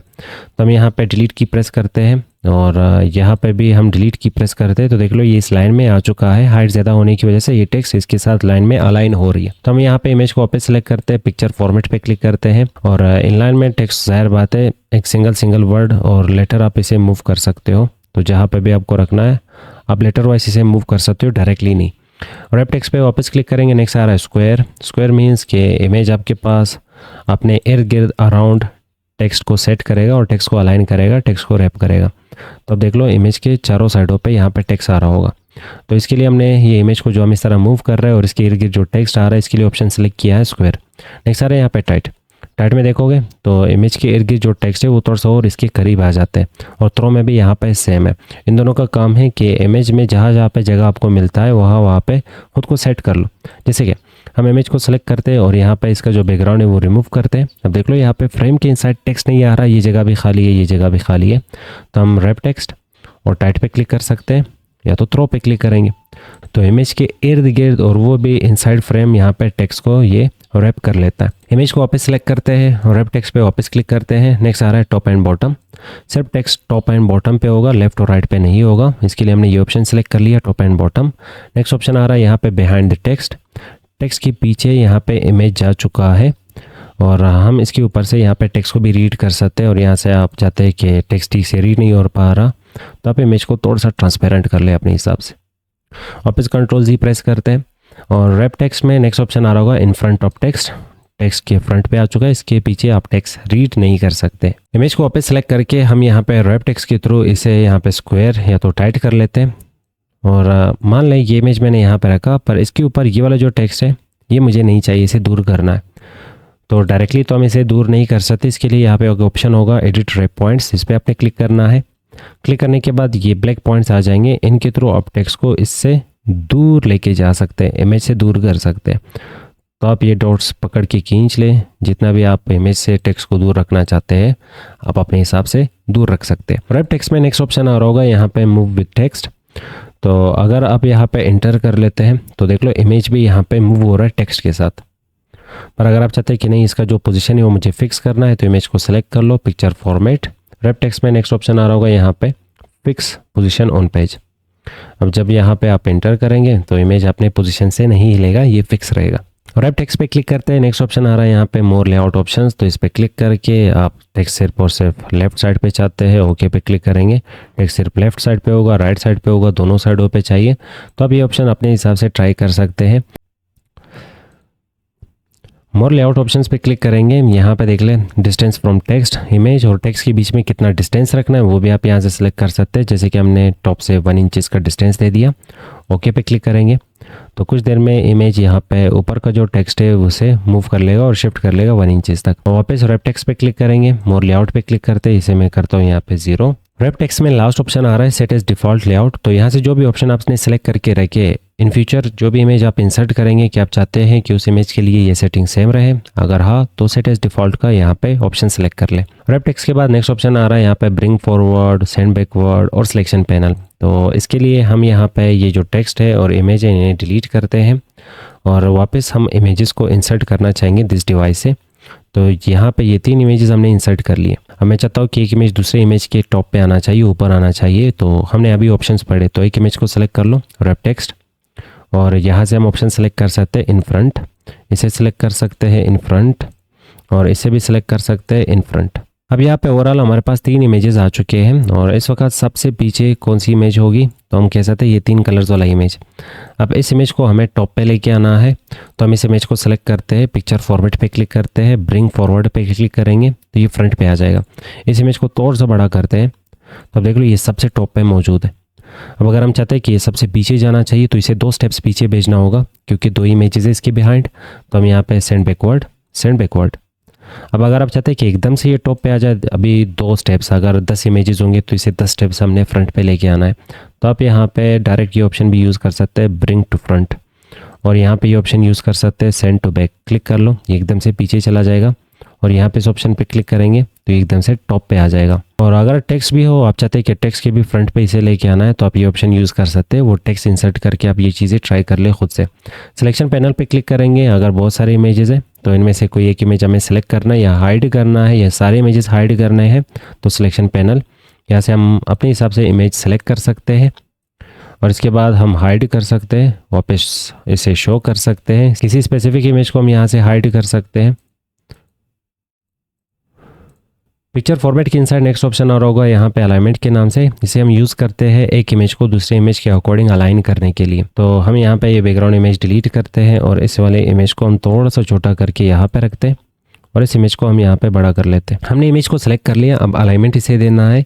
तो अगर हम यहाँ पे इसके साथ दूसरा इमेज कोई भी सिलेक्ट नहीं करते तो ये बाय डिफ़ॉल्ट पेज के अकॉर्डिंगली अलाइन हो रहा होता है। जैसे कि इस इमेज को सिलेक्ट करूँगा, हम यहाँ पे align left, align centre, align right, तो ये इमेज पेज के अकॉर्डिंग अलाइन हो रहा है। इसी तरह हॉरिजॉन्टल अलाइनमेंट, तो ये थी हमारी हॉरिजॉन्टल अलाइनमेंट, और इसके बाद ये वर्टिकल अलाइनमेंट होगा, ये टॉप होगा, ये मिडल होगा, और ये बॉटम अलाइन। अब अगर आप चाहते हैं सेंटर रखना है तो यहाँ पे दो ऑप्शन सेलेक्ट करेंगे, अलाइन सेंटर और अलाइन मिडल। अब अगर आप चाहते हैं कि इस इमेज के अकॉर्डिंग ये सेंटर करना है, अलाइन करना है, तो इसे सेलेक्ट कर लो, कंट्रोल के साथ इसे सेलेक्ट कर लो। अब दोनों सेलेक्टेड है, तो यहाँ पे क्लिक कर ले अलाइन लेफ्ट, और अलाइन आप यहाँ पे बॉटम। फिर इसके बाद नेक्स्ट हम यहाँ पे वापस क्लिक करें अलाइन सेंटर, और वापस क्लिक करेंगे अलाइन मिडल। और अगर आप यहाँ पे इसे रखना चाहते हैं तो ये होगा अलाइन राइट, और फिर यहाँ पे होगा अलाइन टॉप। तो इमेज के अकॉर्डिंग भी आप इमेज को अलाइन कर सकते हो, पर जो इमेज आपने अलाइन करना है उसे पहले सेलेक्ट कर लो, जिसके अकॉर्डिंग अलाइन करना है उसे बाद में सेलेक्ट कर लो। इमेज को हम यहाँ पे सेलेक्ट करते हैं, इसके डुप्लीकेट्स निकालने के लिए कंट्रोल डी की प्रेस करते हैं। कंट्रोल डी के थ्रू हम इमेज के डुप्लीकेट्स निकाल सकते हैं। इस वाले आइकन को हम उठा के या इस इमेज को उठा के यहाँ पे रखते हैं, और बाकी इमेजेस को हम यहाँ पे स्टेप बाय स्टेप सेलेक्ट करते हैं। अब इन्हें अलाइन करना है एक सिंगल लाइन के अकॉर्डिंग, तो हम यहाँ पे अलाइन पे क्लिक करते हैं, और सबसे पहले अलाइन टॉप, तो ये सारे टॉप पे आ जाएंगे। इसके बाद यहाँ पे हम क्लिक करके चाहते हैं कि जो बीच में गैप है, ये गैप सभी इमेजेस के बीच में इक्वली डिस्ट्रीब्यूट किए जाए। तो इस वक्त इमेज हमने हॉरिजॉन्टल फॉर्म में सेलेक्ट किया है, तो डिस्ट्रीब्यूट हॉरिजॉन्टल, और यहाँ पे अभी भी ये इमेजेस वेल अलाइन नहीं है क्योंकि ये बाद में सेलेक्ट किया गया, तो अलाइन टॉप वापस सेलेक्ट करते हैं। तो यहाँ पे सारे इमेजेस एक लाइन में आ रहे हैं, और इनके बीच में जो गैप है वो इक्वली आ रही होगी। अब वापस इमेजेस को हम इस तरह बेतरतीब करते हैं। अब इनको अलाइनमेंट देनी है, तो वापस सेलेक्ट करते हैं सारे इमेजेस को सेलेक्ट करने के बाद पिक्चर फॉर्मेट, और यहाँ पे ऑप्शन होगा सबसे पहले हमने वर्टिकली इन्हें अलाइन करना है, तो यहाँ से ऑप्शन सेलेक्ट करते हैं अलाइन सेंटर, या तो कोई भी एक ऑप्शन, अलाइन आपके पास लेफ़्ट हो सकता है, राइट हो सकता है वगैरह, और अलाइन मिडल पे क्लिक करेंगे तो सारे एक साथ आ जाएंगे। और हम चाहते हैं कि इनके बीच में जो गैप है वो इक्वली डिस्ट्रीब्यूट हो, तो यहाँ से ऑप्शन सेलेक्ट करेंगे डिस्ट्रीब्यूट वर्टिकल। अब अगर हमें इमेजेस ग्रुप करने हैं, जैसे कि इमेज मैंने इसके सेंटर में रखा और ये इमेज भी सिलेक्ट करता हूँ, फिलहाल अगर इमेज को इस तरह मूव करूँगा तो एक आ जाएगा, दूसरा वहीं पे रह जाता है। तो हमें ये दोनों इमेजेस ग्रुप करने, एक बनाने हैं, तो दोनों को सिलेक्ट करेंगे शिफ्ट के साथ, एक को सिलेक्ट कर लो शिफ्ट के साथ दूसरे को, और पिक्चर फॉर्मेट की तरफ जाके ये ऑप्शन इनेबल हो जाएगा। पर ये तभी इनेबल होगा जब आप एक से ज़्यादा ऑब्जेक्ट सिलेक्ट करते हैं। अगर हम एक को सिलेक्ट करेंगे तो यहाँ पे ऑप्शन डिसेबल रहेगा, एक से ज़्यादा ऑब्जेक्ट सिलेक्ट करेंगे तो ये इनेबल, क्लिक कर लो ग्रुप। अब आप उठाएंगे तो ये दोनों इमेजेस एक साथ ही उठ के आ रहे होंगे। तो अगर हमें इसे अनग्रुप करना है वापस, तो सेलेक्ट करके वापस जाएंगे पिक्चर फॉर्मेट की तरफ, यहाँ पे क्लिक करेंगे ऑप्शन इनेबल, अनग्रुप के नाम से क्लिक कर लो, तो यहाँ पे इमेजेस वापस अनग्रुप हो चुके। पिक्चर फॉर्मेट अरेंज ग्रुप का लास्ट ऑप्शन यहाँ पे रोटेट के नाम से, तो अगर हमने इमेज को रोटेट करना है तो यहाँ से रोटेट कर सकते हैं, और सेम इसी तरह हम यहाँ पे rotate right 90 degree, rotate left 90 degree, और हम इसे फ्लिप कर सकते हैं, फ्लिप वर्टिकल और फ्लिप हॉरिजॉन्टल। अब नेक्स्ट और लास्ट ग्रुप यहाँ पे रह जाता है साइज के नाम से, जिसमें पहला ऑप्शन क्रॉप पे क्लिक करेंगे, और क्रॉप का यहाँ पे फर्स्ट ऑप्शन आ रहा होगा क्रॉप के नाम से, इस पर क्लिक करेंगे, ये ब्लैक पॉइंट्स आ जाएंगे, इसके थ्रू आप इमेज को क्रॉप कर सकते हो। बाहर क्लिक करोगे तो वो एरिया यहाँ पे क्रॉप हो जाएगी। परमानेंटली वो एरिया डिलीट करना है तो यहाँ पे अगर हम क्लिक करते हो वापस क्रॉप पे, तो वो एरिया अभी भी बैकग्राउंड में जगह ले रहा है, तो कंप्रेस पिक्चर ऑप्शन इसके लिए यूज़ करेंगे, जिससे आप ये एरिया परमानेंटली डिलीट कर सकते हैं। फिलहाल कंट्रोल जी, वापस क्रॉप पे क्लिक करेंगे, नेक्स्ट ऑप्शन आ रहा होगा क्रॉप टू शेप, किसी स्पेसिफिक शेप में आपको इमेज कन्वर्ट करना है, क्रॉप करना है। इमेज को सिलेक्ट करते हैं, पिक्चर फॉर्मेट पे क्लिक करते हैं, लास्ट ग्रुप यहाँ पे रह जाता है साइज के नाम से, तो यहाँ पे फर्स्ट ऑप्शन क्रॉप के नाम से, तो यहाँ से आप इमेज को क्रॉप कर सकते हैं। तो ब्लैक पॉइंट्स आ जाएंगे, आप इस पर पॉइंटर लेके जाएंगे तो यहाँ पे अलग टाइप का यहाँ पे कर्सर आ रहा होगा, इसके थ्रू आप यहाँ पे इमेज को क्रॉप कर सकते हैं। वो एरिया अभी भी बैकग्राउंड में जगह ले रहा है, परमानेंटली डिलीट करने के लिए कंप्रेस पिक्चर। फिलहाल हम इमेज को सेलेक्ट करके वापस क्रॉप पे क्लिक करेंगे, और इसमें नेक्स्ट ऑप्शन आ रहा होगा यहाँ पे क्रॉप टू शेप, किसी स्पेसिफिक शेप में आप इमेज को क्रॉप करना चाहते हैं तो वो शेप आप यहाँ से सेलेक्ट कर ले, तो इमेज उस शेप में यहाँ पे क्रॉप हो जाएगा। इमेज मूव नहीं हो रहा तो हमें पता है रैप टेक्स्ट यूज़ करेंगे, और इन फ्रंट ऑफ टेक्स्ट आप इसे मूव कर सकते हैं। वापस इमेज को सिलेक्ट करते हैं, क्रॉप पे क्लिक करेंगे, जो भी शेप आपको चाहिए उस शेप के अकॉर्डिंग इमेज को क्रॉप कर ले। नेक्स्ट ऑप्शन आ रहा होगा यहाँ पे एस्पेक्ट रेशो।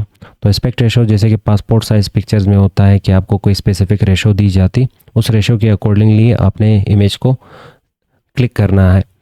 तो यहाँ पे भी कुछ हमें एस्पेक्ट रेशो दी गई है, स्क्वायर एस्पेक्ट रेशो है, पोर्ट्रेट एस्पेक्ट रेशो है, और लास्ट ऑप्शन यहाँ पे आ जाता है लैंडस्केप एस्पेक्ट रेशो। तो हम यहाँ पे किसी भी रेशो में इमेज को कन्वर्ट कर सकते हैं। तो सबसे पहले हम यहाँ पे करते हैं रीसेट इसे, और क्रॉप पे क्लिक करेंगे, इमेज को वापस करते हैं पूरा।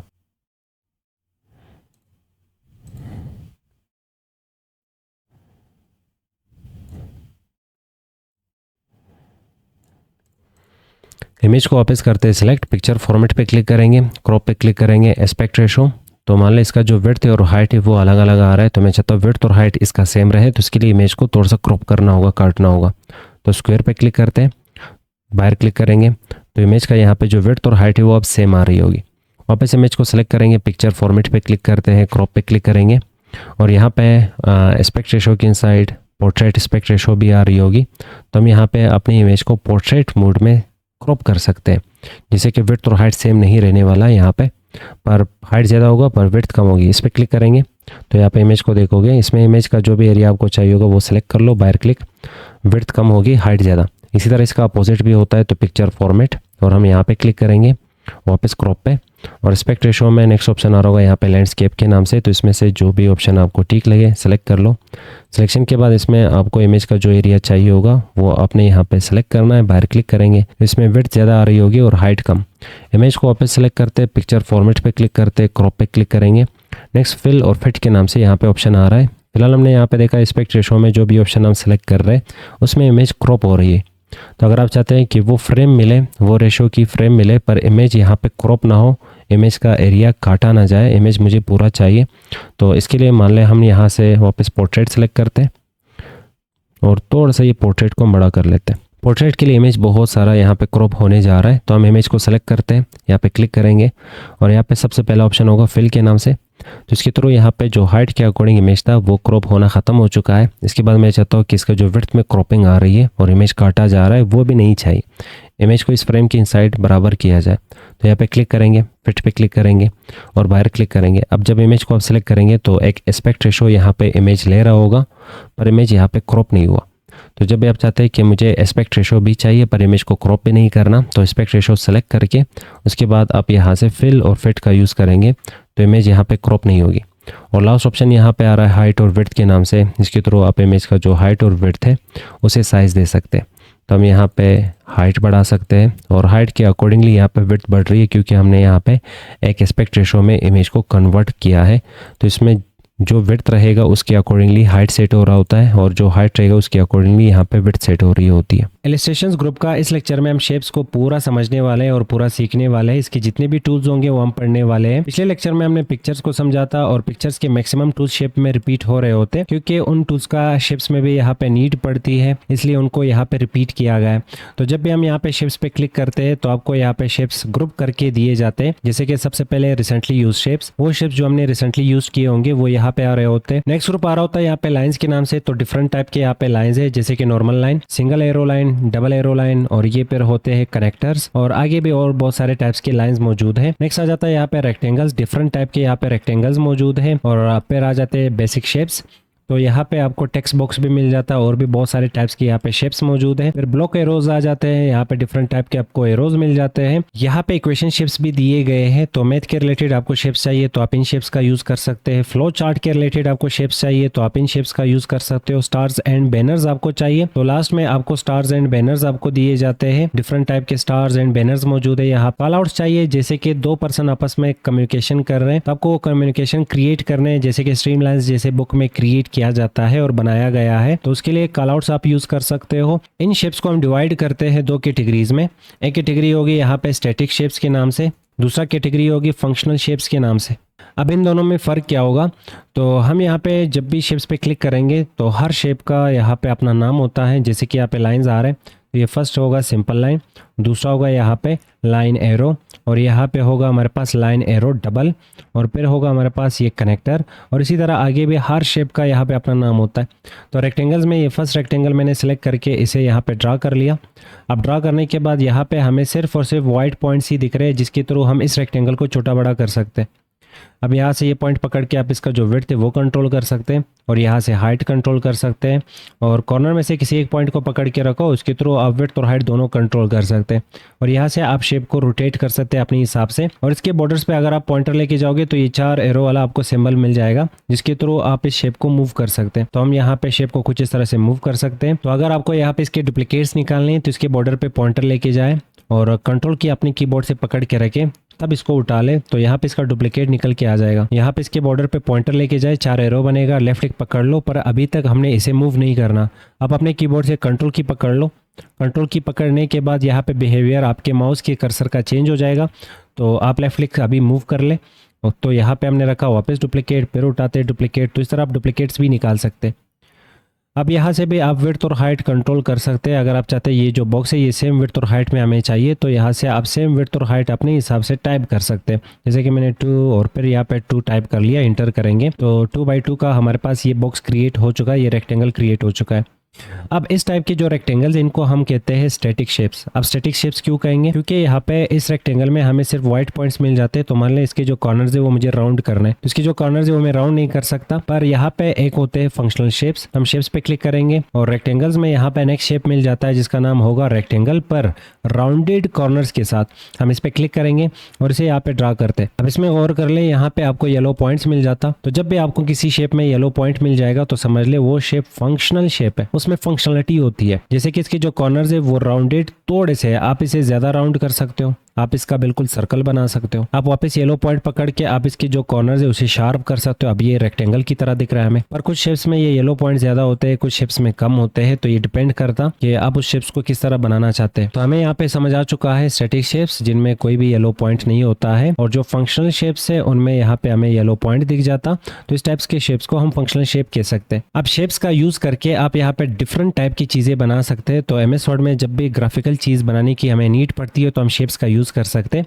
जैसे कि पेज कवर आपको बनाना है तो पेज कवर बनाने के लिए शेप की नीड पड़ती है और शेप का हम यूज कर सकते हैं। अगर आपको CV रिज्यूमे बनाना है तो इसके लिए भी हमें शेप की नीड पड़ती है और शेप का हम यूज कर सकते हैं। और ID कार्ड वगैरह में बनाना है तो हम इसके लिए भी शेप का यूज कर सकते हैं। तो ग्राफिकल काम के लिए हम हमेशा यहाँ पे इस ग्रुप का यूज करेंगे या तो फिर शेप्स का यूज करेंगे। यहाँ पे आपको डिफरेंट टाइप के और भी ऑप्शंस मिल जाते हैं। तो MS वर्ड में ग्राफिकल काम के लिए हम हमेशा इलस्ट्रेशंस ग्रुप का यूज कर रहे होते हैं। शेप्स पे क्लिक करते हैं तो यहाँ पे लाइंस, तो यहाँ पे डिफरेंट टाइप के आपको लाइंस मिल जाते हैं। अब जो भी शेप आपको इनमें से चाहिए होगा आप सिंपल उस शेप पे क्लिक कर ले। क्लिक करने के बाद वो शेप सेलेक्ट हो जाएगा। जैसे कि मैंने यहाँ से अभी इस वक्त लाइन सेलेक्ट किया है। अब वो लाइन मुझे ड्रा करनी है, तो जहाँ से भी आपको लाइन स्टार्ट करना है वहाँ पे आपने लेफ्ट क्लिक पकड़ के रखना है और इसके बाद खींचना है, और जहाँ तक आपको लाइन चाहिए होगा वहाँ पे आप लेफ्ट क्लिक छोड़ दे। तो हमने यहाँ पे कुछ इस तरह से एक लाइन क्रिएट कर लिया अपने रिक्वायरमेंट के अकॉर्डिंग। अब जैसे आपने लाइन क्रिएट कर लिया तो देखेंगे हमारे पास यहाँ पे आ चुका है शेप फॉर्मेट टैब। अब ये शेप फॉर्मेट टैब हमेशा शेप पे डिपेंडेंट रहता है, तो अगर आप बाहर क्लिक कर ले तो वो फॉर्मेट टैब चला जाएगा और शेप पे पॉइंटर जैसे ही लेके आएंगे 4 एरो बन जाएगा। क्लिक कर लो तो ये टैब आपके पास वापस आ जाएगा। अब शेप फॉर्मेट पे गौर करेंगे तो यहाँ पे कुछ टूल्स है जो कि डिसेबल आ रहा है क्योंकि वो सिर्फ और सिर्फ शेप्स के लिए, पर हमारे पास इस वक्त ये शेप नहीं है, ये लाइन है। तो लाइन के लिए यहाँ पे कुछ टूल्स दिए गए जो हम लाइन के साथ यूज कर सकते हैं। जैसे कि इस लाइन में मुझे एरो ऐड करना है, यहाँ से हमने ये एरो सेलेक्ट कर लिया। एरो सिलेक्शन के बाद शेप आउटलाइन पे क्लिक कर लें। यहाँ पे आप इसका जो विड्थ है या वेट है वो मजीद बढ़ा सकते हैं, तो आप वेट पे क्लिक कर लें। यहाँ से आप वेट कोई भी सिलेक्ट कर सकते हैं अपने हिसाब से। इससे भी ज़्यादा वेट चाहिए तो आप वेट ऑप्शंस की तरफ भी जा सकते हैं।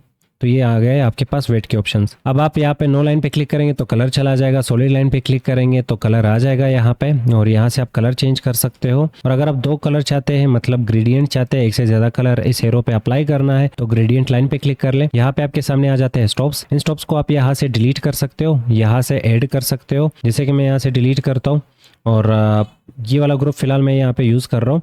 यहाँ से हम स्टॉप्स को ऐड और डिलीट कर सकते हैं।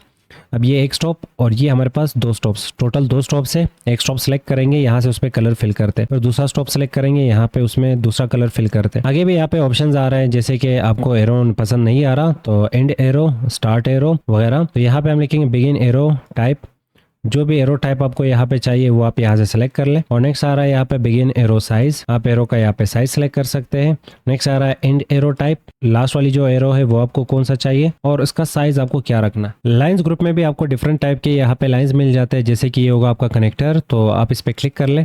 क्लिक करने के बाद ये कनेक्टर आप यूज़ कर सकते हैं। इसके थ्रू आप दो शेप्स आपस में कनेक्ट कर सकते हैं, जैसे कि बायोलॉजी, केमिस्ट्री या फिजिक्स जैसे बुक्स को आप रीड करते हैं तो एक शेप यहाँ पे होता है, आपको कोई प्रोसेस दिखाई जाती है, दूसरा शेप यहाँ पे होता है कि फर्स्ट स्टेज ये होगा और फिर ये दूसरा स्टेज। शेप्स में लाइंस के इनसाइड आगे आपके पास यहाँ पे आ जाता है कर्व लाइन, तो इस पर क्लिक करके आप कर्व लाइन बना सकते हैं।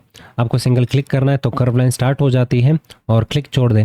इसके बाद जहाँ पे क्लिक करोगे वहाँ पे ये कर्व बनाता जाएगा।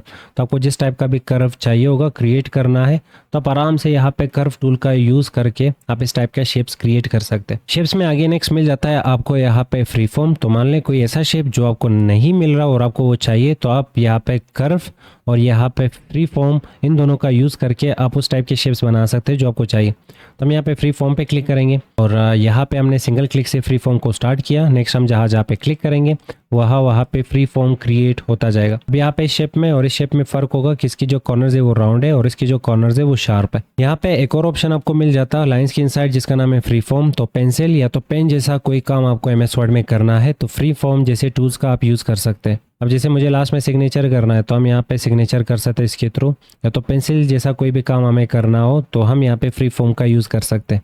आगे आपको मिल जाते हैं यहाँ पे डिफरेंट टाइप के रेक्टेंगल्स, तो आप यहाँ पे रेक्टेंगल सेलेक्ट कर लें। सिलेक्शन के बाद रेक्टेंगल ड्रा कर लें। अब किसी शेप में आपको येलो पॉइंट्स 2 मिल जाते हैं, किसी शेप में आपको येलो पॉइंट्स 3 मिल जाते हैं, कहीं पे 4 होते हैं और कहीं पे 1 होता है। बेसिक शेप्स में यहाँ पे डिफरेंट टाइप के आपको शेप्स मिल जाते हैं, जैसे कि सबसे पहला जो कि सबसे ज़्यादा यूज़ होता है वो है टेक्स्ट बॉक्स।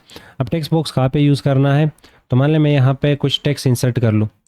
अब टेक्स्ट इंसर्ट करने के बाद इस साइड पे मैं डायरेक्टली टेक्स्ट नहीं लिख सकता, ना ही ऊपर लिख सकता, ना ये साइड पे, ना ही बैकग्राउंड में। तो अगर मुझे यहाँ पे किसी ऐसे एरिया में टेक्स्ट को टाइप करना है जहाँ पे मैं डायरेक्टली टाइप नहीं कर सकता तो हम शेप्स में यहाँ पे यूज़ कर सकते हैं टेक्स्ट बॉक्स। ये छोटा सा जो बॉक्स आ रहा है जिसमें ए लिखा हुआ आ रहा है यही आपका टेक्स्ट बॉक्स है। आप इस पर क्लिक कर लें। क्लिक करने के बाद अपने हिसाब से जितना आपको टेक्स्ट टाइप करना है उसके हिसाब से आप इस टेक्स्ट बॉक्स को ड्रा कर लें। ड्रा करने के बाद इसमें जो भी आपको टाइप करना था आप टाइप कर लें और टेक्स्ट बॉक्स को आपने इसके अकॉर्डिंग यहाँ पे साइज भी देना है। तो मैं यहाँ पे टेक्स्ट का जो साइज है वो बढ़ा लेता हूँ। इसके लिए आप होम टैब का यूज़ कर सकते हैं और टेक्स्ट यहाँ पे जो आगे आना चाहिए था वो नीचे जा चुका है क्योंकि जगह नहीं है। तो टेक्स्ट बॉक्स का हम यहाँ पे जो साइज है वो बढ़ा लेते हैं। इसका जो हाइट है वो भी थोड़ा सा कम करते हैं। इसे हम रोटेट कर सकते हैं अपने हिसाब से। इसे हम अपने हिसाब से यहाँ से फ्लिप कर सकते हैं, कुछ इस तरह से ये फ्लिप भी हो जाएगा। और हम इसे इसके बॉर्डर से पकड़ के मूव कर सकते हैं, जहाँ पे भी आपको ये टेक्स्ट बॉक्स रखना है आप अपने हिसाब से रख सकते हैं। तो हम यहाँ पे इसे रोटेट करते हैं और इस साइड पे इसे रख लेते हैं। तो इस वक्त हम डायरेक्टली यहाँ पे टाइप नहीं कर पा रहे थे तो टेक्स्ट टाइप करने के लिए हमने इंसर्ट टैब से यहाँ से यूज़ कर लिया टेक्स्ट बॉक्स। अब अगर आप चाहते हैं कि इसका जो आउटलाइन है वो मुझे ख़त्म करना है तो इसके लिए फॉर्मेट टैब की तरफ चले जाएं और शेप आउटलाइन पे क्लिक कर लें। यहाँ से आप आउटलाइन ख़त्म कर सकते हैं। बेसिक शेप्स में यहाँ पे और भी बहुत सारे टाइप्स के आपको शेप्स दिए जाते हैं तो आप खुद से भी ये शेप्स ट्राई कर लेंगे, क्योंकि सारे शेप्स अगर मैं यहाँ पे ट्राई करने लगूँ तो बहुत सारा टाइम यहाँ पे ज़ाया हो जाएगा। तो आपको यहाँ पे जो भी शेप चाहिए होगा आप सिंपल सेलेक्ट कर लें और इसमें येलो पॉइंट आपको मिल जाएगा। आप उस येलो पॉइंट के थ्रू इसे अपने हिसाब से एडिट कर लें। इंसर्ट टैब पे वापस क्लिक करते हैं, शेप्स पे क्लिक करते हैं, यहाँ पे ब्लॉक एरोज। तो अगर आपको एरोज चाहिए तो यहाँ से एरोज आप ड्रा कर सकते हो। येलो पॉइंट से एरो को आप अपने हिसाब से एडिट कर सकते हो। अगर आपको मैथ के रिलेटेड इक्वेशंस चाहिए तो यहाँ से मैथ के रिलेटेड इक्वेशन सेलेक्ट कर लो और इसे ड्रा कर लो और इसे अपने हिसाब से आप यहाँ पे एडिट कर लो। आगे आ रहा है आपके पास फ्लो चार्ट। फ्लो चार्ट में जो भी आइकन आपको यहाँ पे चाहिए होगा वो आप यहाँ से ड्रा कर सकते हो। सिर्फ आपको क्लिक करना है, जो भी आइकन आपको यहाँ पे या जो भी यहाँ पे शेप आपको पसंद आता है आप अपने हिसाब से यहाँ पे शेप सेलेक्ट कर लें। नेक्स्ट आ रहा है बैनर्स एंड स्टार्स। तो इसमें से जो भी स्टार आपको चाहिए होगा आप अपने हिसाब से यहाँ पे स्टार क्रिएट कर लें। कोई भी आपको बैनर चाहिए तो यहाँ से आप अपने हिसाब से बैनर सेलेक्ट कर लें और बैनर को आप यहाँ पे अपने हिसाब से एडिट भी कर सकते हैं क्योंकि ऑप्शन दिया गया है, फंक्शनल पॉइंट दिया गया है। लास्ट आ जाता है यहाँ पे कॉल आउट्स। जैसे कि स्ट्रीमलाइंस जैसे बुक में आपको कम्युनिकेशन सिखाया जाता है तो वहाँ पे दो बंदे आपस में बात कर रहे होते हैं तो उसके लिए ये कॉल आउट्स का यूज़ किया जाता। अब हमने लास्ट टाइम पिक्चर पढ़ा था तो आप 2 पिक्चर्स इंसर्ट करके ये कम्युनिकेशन बना सकते हैं। तो हम यहाँ से सेलेक्ट करते हैं कोई एक कॉल आउट और इसमें यहाँ पे लिख लेते हैं अपने हिसाब से टेक्स्ट। अब इसका डुप्लीकेट हमें चाहिए तो इसके बॉर्डर पे आप क्लिक कर लें, या तो कोई और कॉल आउट आपको चाहिए तो इंसर्ट शेप्स, या से कोई और अपने हिसाब से कॉल आउट आप क्रिएट कर लें और इसमें लिख लेते हैं लर्निंग MS वर्ड। अब हमें यहाँ पे 2 कैरेक्टर्स चाहिए होंगे तो मैं उसके लिए यहाँ पे इमोजी का यूज़ करूँगा। तो हम यहाँ से बेसिक शेप्स में से इमोजी को सेलेक्ट करते हैं और यहाँ पे इमोजी को ड्रा करते हैं और इसका जो कलर है अपने हिसाब से यहाँ पे सेलेक्ट करते हैं, इसे आउटलाइन दे देते हैं कोई एक, और इसका जो आउटलाइन का साइज है इसे हम इंक्रीज करते हैं। अब इसका डुप्लीकेट चाहिए तो कंट्रोल के साथ या कंट्रोल डी प्रेस करने से भी इसका डुप्लीकेट आ जाएगा, और इसे यहाँ से हम करते हैं हैप्पी, और यहाँ से ये वाला जो नुक्ता है यहाँ पे इसके सर के साथ रखते हैं, और यहाँ पे इसका जो नुक्ता है ये भी इसके सर के साथ रखते हैं। तो यहाँ पे हमने एक कम्युनिकेशन बना लिया, पर इसकी जगह पे आप इमेजेस को इंसर्ट कर ले। अब शेप्स को बनाने का एक और तरीका भी है, तो आप यहाँ से कोई भी एक शेप सेलेक्ट कर ले, जैसे मान ले मैंने ये सर्कल सेलेक्ट कर लिया। अब अगर वैसे ही इसे ड्रा कर रहा हो तो देख लो ये अंडे की तरह बन रहा है, इसका ना ही विड्थ ठीक आ रहा है ना ही हाइट, तो मान लो मुझे सर्कल की तरह ये चाहिए। अब इस शेप को सर्कल की तरह ड्रा करने के लिए हम यहाँ पे दो कीज का यूज कर सकते हैं। एक की होगी यहाँ पे कंट्रोल, जब आप कंट्रोल की अपने कीबोर्ड से पकड़ के रखें और कोई भी शेप आप ड्रा कर ले तो जिस पॉइंट से आप शेप को खींच रहे उसी पॉइंट से शेप का विड्थ और हाइट दोनों एक साथ ही बढ़ रहे होते। अब वापस इंसर्ट पे क्लिक करके शेप्स पे क्लिक करेंगे और यहाँ से हमने वापस उठा लिया था वही सेम ओवल शेप। अब मुझे सर्कल चाहिए, गोल सा शेप चाहिए जिसमें विड्थ और हाइट सेम हो। तो हम यहाँ पे वैसे ही से अगर ड्रा करेंगे तो देख लो इसका विड्थ और हाइट सेम नहीं आ रहा, पर जब हम इसके साथ शिफ्ट की पकड़ के इसे छोटा बड़ा करते हैं तो यहाँ पे इसका जो विड्थ और हाइट है वो बिल्कुल सेम आएंगे। और अगर आप चाहते हैं कि मुझे इसका जो विड्थ और हाइट है वो सेम चाहिए पर गलती से आपने इसे ड्रा कर लिया तो आप यहाँ से भी इसे चेंज कर सकते हैं अपने हिसाब से। तो यहाँ पे आ जाएगा विड्थ, यहाँ पे आ जाएगा हाइट, अपने हिसाब से यहाँ पे टाइप कर ले। तो हमने यहाँ पे शेप को कैसे यूज करना है, कैसे ड्रा करना है उसकी प्रैक्टिस कर ली, अच्छी खासी हमने प्रैक्टिस कर ली यहाँ पे शेप का। अब इसके टूल्स पढ़ते हैं, इसमें से जो भी शेप आपको चाहिए आप सिंपल वो शेप सेलेक्ट कर ले और ड्रा कर ले। तो आपको यहाँ पे शेप फॉर्मेट मिल जाता है, इस फॉर्मेट टैब को हमने समझना है। तो सबसे पहला ग्रुप यहाँ पे आ जाता है इंसर्ट शेप्स के नाम से, यहाँ से हम शेप्स को इंसर्ट कर सकते हैं। तो मान लें ये शेप भी मुझे चाहिए, एक और शेप भी ड्रा करना है तो हम इंसर्ट में ये ऑप्शन भी यूज कर सकते हैं और शेप फॉर्मेट में हम ये ग्रुप भी यूज कर सकते हैं। पर शेप फॉर्मेट हमें तभी मिलेगा जब आप शेप को सेलेक्ट करके रखेंगे। तो हम यहाँ पे क्लिक करते हैं, क्लिक करने के बाद इसमें से जो भी शेप हमें चाहिए हम उस शेप पे क्लिक करेंगे और यहाँ पे ड्रा कर लेते हैं। अब नेक्स्ट ऑप्शन आ रहा होगा यहाँ पे जिसका नाम है एडिट शेप। तो मान लें मुझे इस शेप को रिप्लेस करना है किसी और शेप के साथ पर विड्थ और हाइट सेम चाहिए, तो हम यहाँ पे क्लिक करते हैं। फर्स्ट ऑप्शन आ रहा होगा यहाँ पे चेंज शेप नाम का, तो इसमें से जो भी शेप आपको चाहिए जो इसके साथ आपने रिप्लेस करना है वो शेप आप यहाँ से सेलेक्ट कर ले। तो सिंपल आपने जो भी शेप यहाँ से सिलेक्ट किया होगा वो आप यहाँ पे किसी और शेप के साथ रिप्लेस कर सकते हैं। एडिट शेप में नेक्स्ट ऑप्शन आ रहा होगा यहाँ पे एडिट पॉइंट्स नाम का, तो यहाँ पे आपको जो व्हाइट कलर के पॉइंट्स दिख रहे हैं अगर हम इस शेप पे राइट क्लिक कर ले तो यहाँ पे हमें एक ऑप्शन मिल जाता है जिसका नाम होगा एडिट पॉइंट्स। वही सेम ऑप्शन आपको यहाँ पे भी मिल रहा है एडिट पॉइंट्स नाम का। तो मान ले मुझे लिफाफा जैसे या इन्वेलप जैसे शेप क्रिएट करना है इसी रेक्टेंगल के थ्रू, उसके लिए मैं यहाँ पे एडिट पॉइंट्स नाम का ऑप्शन यूज कर सकता हूँ। इस पे जैसे ही क्लिक करेंगे तो आपको ये ब्लैक कलर के पॉइंट्स मिल जाते हैं। इसमें किसी भी ब्लैक कलर का जो पॉइंट है उस पर आप क्लिक करेंगे तो आपको यहाँ पे मजीद व्हाइट कलर के पॉइंट्स मिल जाते हैं जिसके थ्रू आप शेप को कर्व कर सकते हो। अब अगर हम इस ब्लैक पॉइंट पे राइट क्लिक कर ले तो यहाँ पे आपको डिफरेंट टाइप के ऑप्शन मिल जाते हैं। तो मैं यहाँ से डिलीट करता हूँ ये कॉर्नर का जो पॉइंट था। तो यहाँ पे ओवरऑल हमारे पास सिर्फ 3 ही पॉइंट्स बच चुके हैं। 4 पॉइंट्स यहाँ पे पहले से आ रहा है तो मुझे इस दरमियान में एक पॉइंट और क्रिएट करना है। तो दरमियान पे जैसी पॉइंटर लेके जाएंगे अगर एडिट पॉइंट्स इनेबल हो, अगर डिसेबल हो जाता है तो वापस आप इस पे क्लिक कर ले, शेप फॉर्मेट की तरफ जाए और यहाँ से इसे इनेबल कर ले या तो फिर राइट क्लिक एडिट पॉइंट्स को इनेबल कर ले। अब मुझे यहाँ पे एक और पॉइंट चाहिए, ओवरऑल यहाँ पे 4 पॉइंट्स है, मुझे एक 5th पॉइंट यहाँ पे क्रिएट करना है। तो यहाँ पे पॉइंटर लेके आएंगे, राइट क्लिक करेंगे, एड पॉइंट पे क्लिक करेंगे तो यहाँ पे पॉइंट क्रिएट हो चुका है। इस पॉइंट को हम लेफ्ट क्लिक से पकड़ के रखेंगे और इस तरह नीचे की तरफ खींचेंगे। तो हमने यहाँ पे शेप को एडिट कर लिया और शेप को एक नया पॉइंट दे दिया। अब अगर इसके पीछे मुझे एक और रेक्टेंगल चाहिए तो हम यहाँ से रेक्टेंगल सेलेक्ट करते हैं और इसके साइज का ही हम यहाँ पे एक और रेक्टेंगल ड्रा करते हैं। इसका सिर्फ हमने कलर चेंज करना है तो ये ब्लैक कर लिया, इसे पीछे भेजने के लिए सेंड बैकवर्ड। और यहाँ पे जो फ्रंट शेप है इसका जो कलर है वो हम अपने हिसाब से कुछ और रख लेते हैं। तो यहाँ पे हमने इन्वेलप नाम का जो आइकन है या इन्वेलप शक्ल का जो आइकन है वो आराम से बना लिया और इसके लिए हमें यहाँ पे 2 रेक्टेंगल की नीड पड़ी। शेप को वापस सेलेक्ट करते हैं, यहाँ पे ऑप्शन पे क्लिक करेंगे जिसका नाम है एडिट शेप और लास्ट ऑप्शन यहाँ पे आ रहा होगा रिरोट कनेक्टर्स नाम का। इसके थ्रू हम 2 शेप्स के बीच में जो शॉर्टकट रास्ता होगा उसे फाइंड कर सकते हैं। पर इससे पहले हमने 2 शेप्स को आपस में कनेक्ट करना है। तो 2 शेप्स को आपस में कनेक्ट करने के लिए हम यहाँ पे एक कन्वर्स यूज करेंगे। तो इंसर्ट पे क्लिक कर ले, शेप्स पे क्लिक कर ले, लास्ट में आपको यहाँ पे एक कन्वर्स मिल जाता, न्यू ड्राइंग कन्वर्स।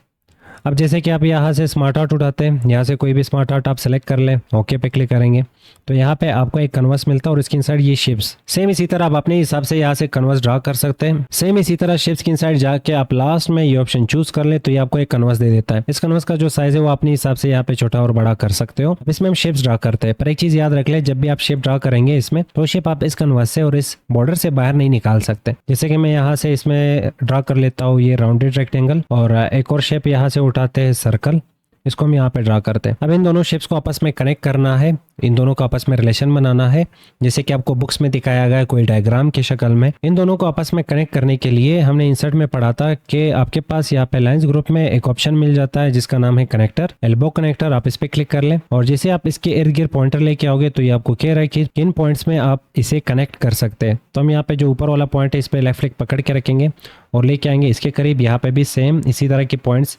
क्रिएट करके ये हमें दे रहा है, तो हम यहाँ पे किसी एक नुक्ते के साथ इसे चिपका देते हैं। अब यहाँ पे क्वेश्चन होगा कि इन दोनों शिप्स को हमने तो आपस में कनेक्ट कर लिया, क्योंकि ये जो ग्रीन बटन आपको दिख रहा है या ग्रीन डॉट दिख रहा है, इसका मतलब ये दोनों शिप्स आपस में कनेक्ट है। पर इसके बीच में जो शॉर्टकट रास्ता है क्या वो यही रहेगा? बिल्कुल नहीं। अब इसके बीच में जो शॉर्टकट रास्ता है वो हमें फाइंड करना है, तो इसके लिए हम यहाँ पे ऑप्शन यूज़ कर सकते हैं। वैसे हम खुद से भी बना सकते हैं, पर ये ऑप्शन मैं समझा रहा हूँ। तो यहाँ पे ऑप्शन का नाम है रेलरोड कनेक्टर्स। कब एक्टिवेट होगा? जब आप कन्वर्स ड्रा करेंगे, शेप्स ड्रा करेंगे, दोनों शेप्स को आपस में कनेक्ट कर लो और इस पे क्लिक कर लो, तो देख लो यहाँ पे इसने हमें ये शॉर्टकट रास्ता इन दोनों शेप्स के बीच में बता दिया। नेक्स्ट यहाँ पे टूल आएगा जिसका नाम होगा टेक्स्ट बॉक्स। तो टेक्स्ट बॉक्स को यहाँ से भी ड्रा कर सकते हो और टेक्स्ट बॉक्स को आप यहाँ से भी ड्रा कर सकते हो।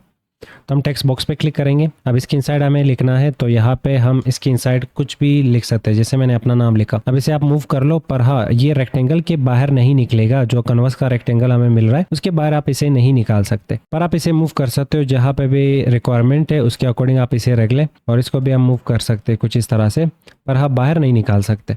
अगर किसी भी शेप में आपको टेक्स्ट टाइप करना है तो आप उस शेप पे राइट क्लिक कर लें, एड टेक्स्ट पे क्लिक कर ले और टाइपिंग स्टार्ट कर ले। और दूसरा तरीका होता है कि आप शेप को सिर्फ सेलेक्ट कर ले, सिलेक्शन के बाद आप टाइपिंग स्टार्ट कर ले, भी आप टेक्स्ट टाइप कर सकते हैं किसी भी शेप में। तो अब इस शेप को यहाँ पे एडिट करते हैं, तो हम शेप फॉर्मेट की तरफ जाएंगे। यहाँ पे शेप स्टाइल्स होंगे, तो यहाँ पे रेडीमेड आपको कुछ स्टाइल्स मिलते हैं। इसमें जो भी स्टाइल आपको पसंद आता है आपको सिंगल क्लिक से वो स्टाइल यहाँ पे सेलेक्ट करना है। नेक्स्ट ऑप्शन होगा यहाँ पे शेप फिल नाम का, तो आप इस पे क्लिक कर ले। यहाँ से शेप को अपने जो भी फिल कलर देना है अब अपने हिसाब से यहाँ पे शेप को फिल कलर दे सकते हैं। और शेप फिल में यहाँ पे आ जाता है नो फिल, जिससे आप शेप का जो फिल कलर है उसे खत्म कर सकते हैं। और नेक्स्ट ऑप्शन आ रहा होगा यहाँ पे अपने हिसाब से कलर बनाना, तो अब यहाँ पे अपने हिसाब से शेप के लिए जो भी कलर बनाना चाहते हो बना सकते हो। अब वापस शेप फिल पे क्लिक करते हैं, ऑप्शन आ रहा होगा यहाँ पे पिक्चर नाम का, तो इस शेप में आपको अगर पिक्चर ऐड करना है तो पिक्चर पे क्लिक कर ले। ये ऑप्शंस आपने पढ़े हैं। फिलहाल हम अपने कंप्यूटर से कोई एक पिक्चर सेलेक्ट करके यहाँ पे लगा लेते हैं। शेप फिल में नेक्स्ट ऑप्शन आ रहा होगा यहाँ पे ग्रेडियंट नाम का, तो अगर एक से ज्यादा कलर आपने इस शेप में फिल करने हैं तो आप ग्रेडियंट पे क्लिक कर ले। और आपने जो भी कलर लास्ट टाइम सेलेक्ट किया था उसके रिलेटेड ये आपको ग्रेडियंट क्रिएट करके दे रहा है। और यहाँ पे लाइट वेरिएशन है और यहाँ पे डार्क। आपने जो भी कलर सेलेक्ट किया है उसके साथ व्हाइट कलर मिक्स हो रहा है और यहाँ पे ब्लैक कलर मिक्स हो रहा है। मोर ग्रेडियंट ऑप्शन आपको बॉटम में मिल रहा होगा, इस पे आप क्लिक कर ले। क्लिक करने के बाद ये विंडो आ जाएगी। अब नो फिल पे क्लिक करने से फिल कलर खत्म हो जाएगा, सॉलिड फिल से सिंगल कलर आ जाएगा। तो जो भी कलर आपको पसंद आता है वो सिलेक्ट कर लो और इसकी ट्रांसपेरेंसी अपने हिसाब से यहाँ से सेट कर सकते हैं। ग्रेडियंट फिल पे क्लिक करने से आप अपने हिसाब से यहाँ पे ग्रेडियंट फिल कर ले और यहाँ से आप स्टॉप्स को ऐड कर सकते हो और इसमें डिफरेंट टाइप के अपने हिसाब से कलर फिल कर ले। और यहाँ पे आपके सामने इसके रिलेटेड ऑप्शन भी आ जाते हैं, प्रीसेट ग्रेडियंट। यहाँ से आप ग्रेडियंट सेलेक्ट कर ले जो कि MS वर्ड वालों ने पहले से खुद से बनाए। और यहाँ पे ग्रेडियंट का टाइप होता है, जैसे कि ये जो टाइप है यहाँ पे जो डायगोनल फॉर्म में हमारे सामने जो कलर मिक्स हो रहा है, जैसे कि ये साइड यहाँ पे रेड का है, फिर दरमियान यहाँ पे येलो का और लास्ट में ब्लैक। तो ये जो आपके पास टाइप है इसे आप चेंज कर सकते हैं। इसके लिए आप ये टाइप नाम का ऑप्शन सेलेक्ट कर ले, रेडियल आप सेलेक्ट कर सकते हैं और आप यहाँ से रेक्टेंगल सेलेक्ट कर सकते हैं और आप यहाँ से पाथ सेलेक्ट कर सकते हैं। अब अगर हम यहाँ से लीनियर सेलेक्ट करते हैं तो इसके रिलेटेड भी आपको ऑप्शन मिल जाते हैं कि आपको कलर कैसे चाहिए, कैसे रोटेट करना है कलर को।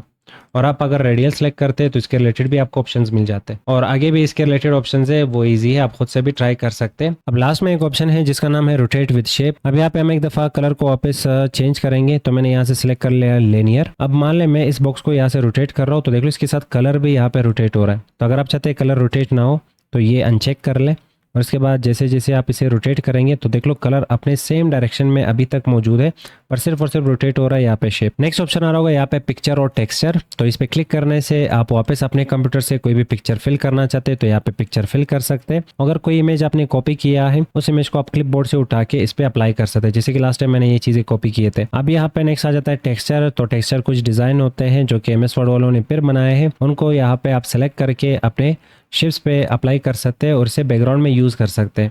जैसे कि मुझे इस पेज के बैकग्राउंड में इसे यूज करना है तो इसका यहाँ पे विड्थ और हाइट में अपने हिसाब से यहाँ पे इंक्रीज करूंगा और इसके ऊपर मैं कुछ भी टाइप कर सकता हूँ। टेक्सचर के रिलेटेड ये आपको ऑप्शन भी दे रहा है, जैसे कि टेक्सचर को आप ट्रांसपेरेंट कर सकते हो। तो अगर आप इनको इंक्रीज करते हो तो इससे आपको समझ आ रहा है कि यहाँ पे टेक्सचर के साथ क्या हो रहा है। और आगे आपको मिल जाता है स्केल नाम का, तो टेक्सचर को आप जूम इन जूम आउट कर सकते हो स्केल नाम का ऑप्शन का यूज करके।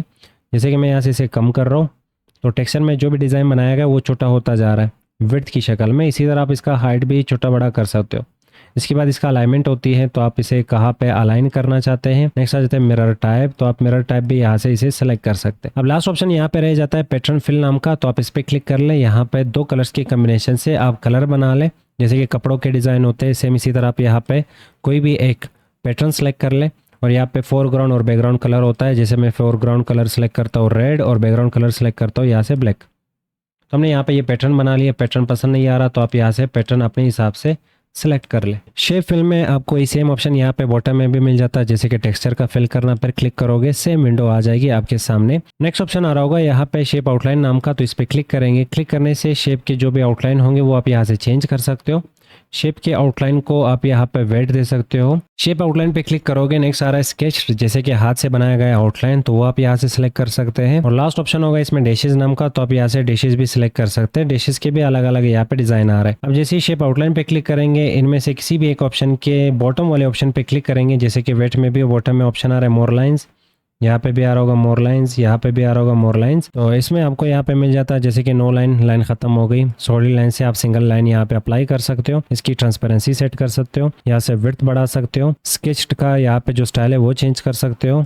और यहाँ पे आ जाता है कंपाउंड टाइप, तो इस पर क्लिक करके आप अपने हिसाब से कोई भी एक स्टाइल सेलेक्ट कर ले, जैसे कि मैंने ये सिलेक्ट कर लिया। और यहाँ पे आ जाता है डैशेस का टाइप चेंज कर ले। नेक्स्ट आ जाता है यहाँ पे कैप का जो टाइप है वो आप चेंज कर लें, और ज्वाइंट का जो टाइप है वो आप चेंज कर लें। यहाँ पे अलग अलग टाइप की अपनी चीज़ें इस पे अप्लाई कर लिए, तो ईजी है ये चीज़ें। ग्रेडियंट लाइन पे क्लिक करेंगे तो लाइन में भी आपके पास मल्टी कलर होते हैं, हम यहाँ से स्टॉप्स को डिलीट कर सकते हैं, यहाँ से ऐड कर सकते हैं। तो फिलहाल मुझे 2 ही स्टॉप्स चाहिए, तो हम यहाँ पे 2 स्टॉप्स को ऐड करके इसमें अलग अलग टाइप के कलर फिल करते हैं। और इसमें भी आपको ये चीज़ें मिल जाते हैं, आप इनको ट्राई कर सकते हैं। और इनमें भी वही सेम ऑप्शंस यहाँ पे बॉटम में मौजूद दिए जा रहे हैं, और इनमें भी वही सेम ऑप्शंस यहाँ पे वापस रिपीट होके दिए जा रहे हैं। शेप आउटलाइन के बाद नेक्स्ट ऑप्शन आ रहा होगा यहाँ पे शेप इफेक्ट्स नाम का, तो हम इस पे क्लिक करते हैं। सबसे पहला इफेक्ट आ रहा है, क्योंकि हमने पहले से इस पे चीज़ें अप्लाई कर ली है, तो प्रीसेट इफेक्ट यहाँ पे डिसेबल आ रहा है। तो मैं यहाँ से कोई और शेप सेलेक्ट कर लेता हूँ और इसे ड्रा करते हैं यहाँ पे, और वापस शेप इफेक्ट पे क्लिक करेंगे तो प्रीसेट इफेक्ट यहाँ पे काम करने लगेगा। इसमें जो भी प्रीसेट इफेक्ट आपको चाहिए आप क्लिक कर लें, वो प्रीसेट इफेक्ट इस पे अप्लाई हो जाएगी। और इस शेप में हमने टेक्स्ट टाइप करना है, तो आप डायरेक्टली टाइपिंग स्टार्ट कर ले।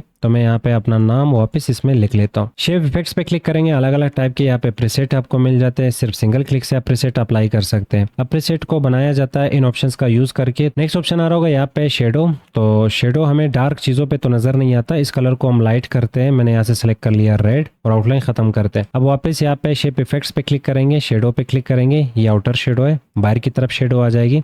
तो यहाँ पे बाहर की तरफ आपको शेडो दिख रही होगी। और इसी तरह आप शेप इफेक्ट्स पे क्लिक करके यहाँ से इनर शेडो सेलेक्ट कर सकते हैं। अब यहाँ पे हमें इनसाइड शेडो दिख रही है। और लास्ट ऑप्शन आपको यहाँ पे मिल जाता है शेडो पर्सपेक्टिव, तो आप यहाँ से बोर्ड की तरह शेडो चाहते हैं तो वो भी आप यहाँ से सिलेक्ट कर सकते हैं। अब शेडो के रिलेटेड ऑप्शंस भी आपको मिल जाते हैं, तो आप क्लिक कर ले, यहाँ से शेडो के ऑप्शन इनेबल कर लें। ईजी है, साइज और ब्लर, एंगल, डिस्टेंस, इनको आप ट्राई कर ले, समझ आ जाएगा। यहाँ पे डायरेक्ट आपको रिजल्ट मिल जाती है। कलर शेडो का चेंज करना है, यहाँ पे शेडो का जो कलर है वो भी अपने हिसाब से सेलेक्ट कर सकते हैं। शेप इफेक्ट्स में नेक्स्ट ऑप्शन आ रहा होगा रिफ्लेक्शन नाम का, तो अगर आपने शेप को रिफ्लेक्शन देना है तो कुछ इस तरह से आप रिफ्लेक्शन दे सकते हैं। और रिफ्लेक्शन के भी अलग अलग ऑप्शंस होते हैं, इसी तरह रिफ्लेक्शन को भी आप अपने हिसाब से यहाँ पे एडिट कर सकते हैं, जैसे ट्रांसपेरेंसी कितनी रखनी है, और साइज कितना रखना है, ब्लर कितना करना है, डिस्टेंस कितना रखना है वगैरह। ग्लो आपको देना है शेप को, तो यहाँ से आप ग्लो सेलेक्ट कर सकते हैं। तो शेप के इर्द गिर्द यहाँ पे कलर ग्लो आ जाएगी।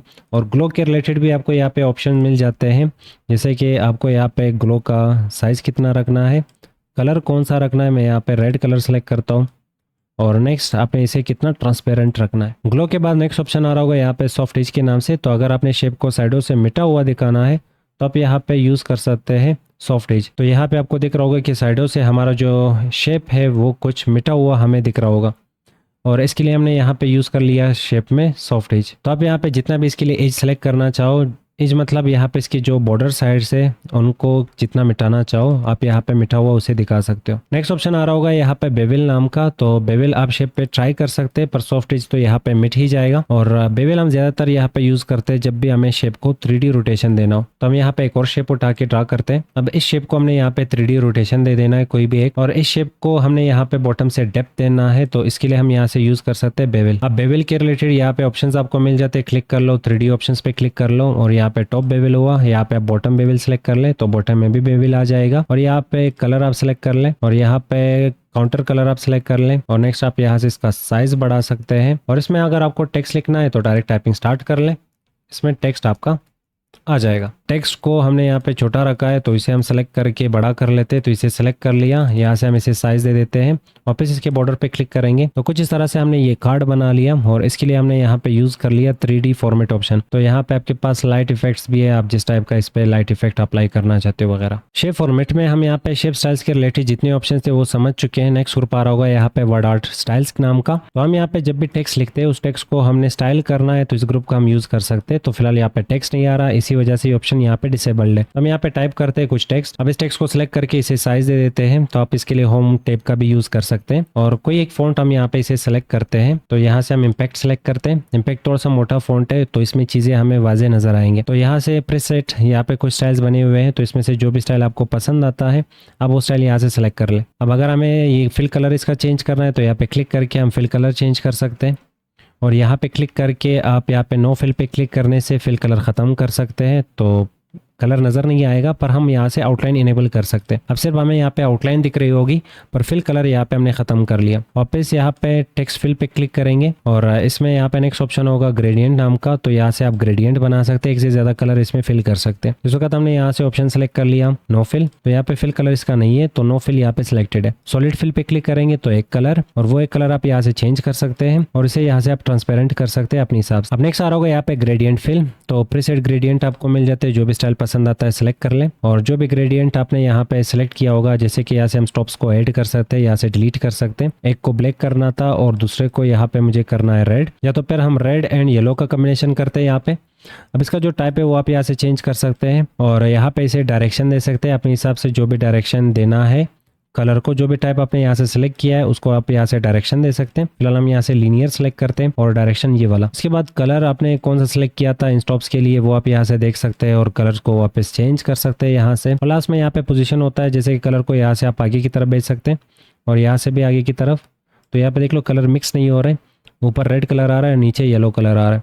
तो स्टॉप्स पॉइंट्स को हम यहाँ पे अपने हिसाब से इस तरह मूव कर सकते हैं और वही सेम यहाँ पे पोजीशन कहलाता है। फिर ट्रांसपेरेंसी और ब्राइटनेस आ रहा है, इसके थ्रू आप कलर को ट्रांसपेरेंट जो भी सिलेक्टेड स्टॉप होगा और इसके थ्रू आप उसका जो ब्राइटनेस है उसे कम और ज्यादा कर सकते हैं। अब नेक्स्ट ऑप्शन आ रहा होगा यहाँ पे टेक्स्ट आउटलाइन नाम का, तो इस पे क्लिक करते हैं और यहाँ से आप टेक्स्ट का आउटलाइन चेंज कर सकते हैं। यहाँ पे क्लिक करके आप टेक्स्ट आउटलाइन खत्म कर सकते हैं नो आउटलाइन पे क्लिक करके। और नेक्स्ट ऑप्शन होगा यहाँ पे मोर आउटलाइन, खुद से कोई कलर बना लो यहाँ पे। तो हम यहाँ से ब्लैक आउटलाइन सेलेक्ट करते हैं, पर इसका जो साइज है वो अगर कम दिख रहा है तो हम यहाँ से साइज को कम और ज्यादा कर सकते हैं। इसके लिए वेट ऑप्शन, तो हम यहाँ पे आउटलाइन का जो साइज है वो वेट के थ्रू यहाँ से बढ़ा सकते हैं। तो यहाँ पे लास्ट में ऑप्शन होगा मोर लाइंस, तो आउटलाइन के रिलेटेड ये हमें ऑप्शन दिखा देगा। और सबसे पहले यहाँ पे जो टेक्स्ट फिल है इसे हम कोलैप्स और एक्सपेंड कर सकते हैं यहाँ पे, तो हम इसे करते हैं कोलैप्स। और टेक्स्ट आउटलाइन पे काम करते हैं तो नो लाइन पे क्लिक करने से आउटलाइन खत्म हो जाएगा, सॉलिड लाइन पे क्लिक करने से आउटलाइन आ जाएगा। और फिर यहाँ पे आ जाते हैं डैशेस, आप डैशेस सेलेक्ट कर सकते हो आउटलाइन के लिए और आउटलाइन का जो विड्थ है वो आप यहाँ से बढ़ा सकते हो। और नेक्स्ट यहाँ पे कंपाउंड स्टाइल है, कंपाउंड स्टाइल आप आउटलाइन के लिए सिलेक्ट कर ले। आउटलाइन का जो कलर है वो आप यहाँ से उसे चेंज कर सकते हो, तो हम यहाँ से इसे कोई लाइट कलर दे देते हैं, शायद वो ठीक दिखे, या तो ब्लैक करते हैं। टेक्स्ट के इर्द गिर्द जो लाइन आ रहा है उसके लिए हम यहाँ से स्क्वायर सेलेक्ट कर सकते हैं, उसके लिए हम यहाँ पे राउंडेड सेलेक्ट कर सकते हैं, फ्लैट सेलेक्ट कर सकते हैं। और ज्वाइंट टाइप क्या होना चाहिए वो भी हम यहाँ से सिलेक्ट कर सकते हैं, वो इसके कॉर्नर्स पे यहाँ पे काम कर रहा होता है। तो हमने ये स्टाइल यहाँ पे बना लिया और इस स्टाइल के लिए हमने यहाँ पे यूज कर लिया इन ऑप्शंस का। ग्रेडियंट लाइन पे क्लिक करेंगे तो एक से ज्यादा कलर भी आप इन आउटलाइन पे अप्लाई कर सकते हैं। टेक्स्ट आउटलाइन के बाद नेक्स्ट ऑप्शन आ रहा होगा यहाँ पे टेक्स्ट इफेक्ट्स नाम का, तो इसके थ्रू आप टेक्स्ट को डिफरेंट टाइप के इफेक्ट्स दे सकते हो, पर इसके लिए हमें टेक्स्ट सेलेक्ट करना होगा। तो टेक्स्ट सेलेक्ट करते हैं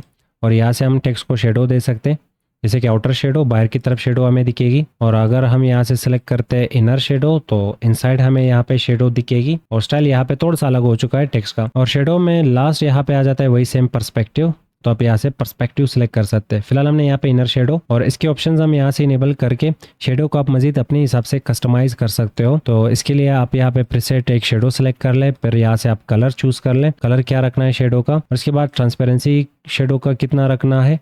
और नेक्स्ट आ जाता है यहाँ पे ब्लर कितना करना है शेडो को। और नेक्स्ट आ जाता है एंगल, कौन से एंगल में अपने शेडो को घुमाना है, और डिस्टेंस क्या रखना है शेडो का। शेडो के बाद नेक्स्ट आ जाता है यहाँ पे रिफ्लेक्शन, तो आप यहाँ से टेक्स्ट को रिफ्लेक्शन भी दे सकते हैं और रिफ्लेक्शन को आप एडिट भी कर सकते हैं। तो शायद ही मुझे बताने की जरूरत है वापस, फिर वापस वही सेम साइज रिफ्लेक्शन का, उसे ब्लर करना और इसे डिस्टेंस देना, टेक्स्ट से दूर करना और इसे ट्रांसपेरेंट करना। नेक्स्ट आ जाता है यहाँ पे ग्लो। तो टेक्स्ट को भी आप ग्लो दे सकते हैं, जैसे कि लास्ट टाइम हमने शेप को ग्लो दिया था, तो ग्लो का कलर हम यहाँ से रख लेते हैं रेड, और फिर ग्लो के वही सेम ऑप्शंस आपको मिल जाते हैं, आप उन ऑप्शंस को ट्राई कर ले। नेक्स्ट आ जाता है बेवल। तो टेक्स्ट को सिलेक्ट करते हैं, यहाँ पे क्लिक करेंगे, 3D रोटेशन में टेक्स्ट को यहाँ पे करते हैं ट्रांसफॉर्म, और इसमें बाकी ऑप्शन समझने के बाद नेक्स्ट आ जाता है बेवल। तो ऐसे कोई एक बेवल हम टेक्स्ट पे अप्लाई करते हैं। यहाँ पे देख लो हमें टेक्स्ट कुछ खूबसूरत से फॉर्मेट में हमें दिख रहा होगा। अब इस टेक्स्ट को हमने यहाँ पे रोटेट भी करना है, तो रोटेशन के लिए हम यहाँ पे 3D रोटेशन का यूज़ करेंगे। तो इस पर क्लिक करने से टेक्स्ट को हमने रोटेट कर लिया। अब यहाँ पे रोटेशन के रिलेटेड ऑप्शन भी यूज़ कर सकते हैं, तो बेवल पे क्लिक कर लो या तो 3D रोटेशन, बॉटम में ऑप्शन होगा 3D रोटेशन ऑप्शंस। तो यहाँ पे 3D रोटेशन के ऑप्शंस आ जाएंगे, रोटेशन आप यहाँ से इंक्रीज डिक्रीज कर सकते हो।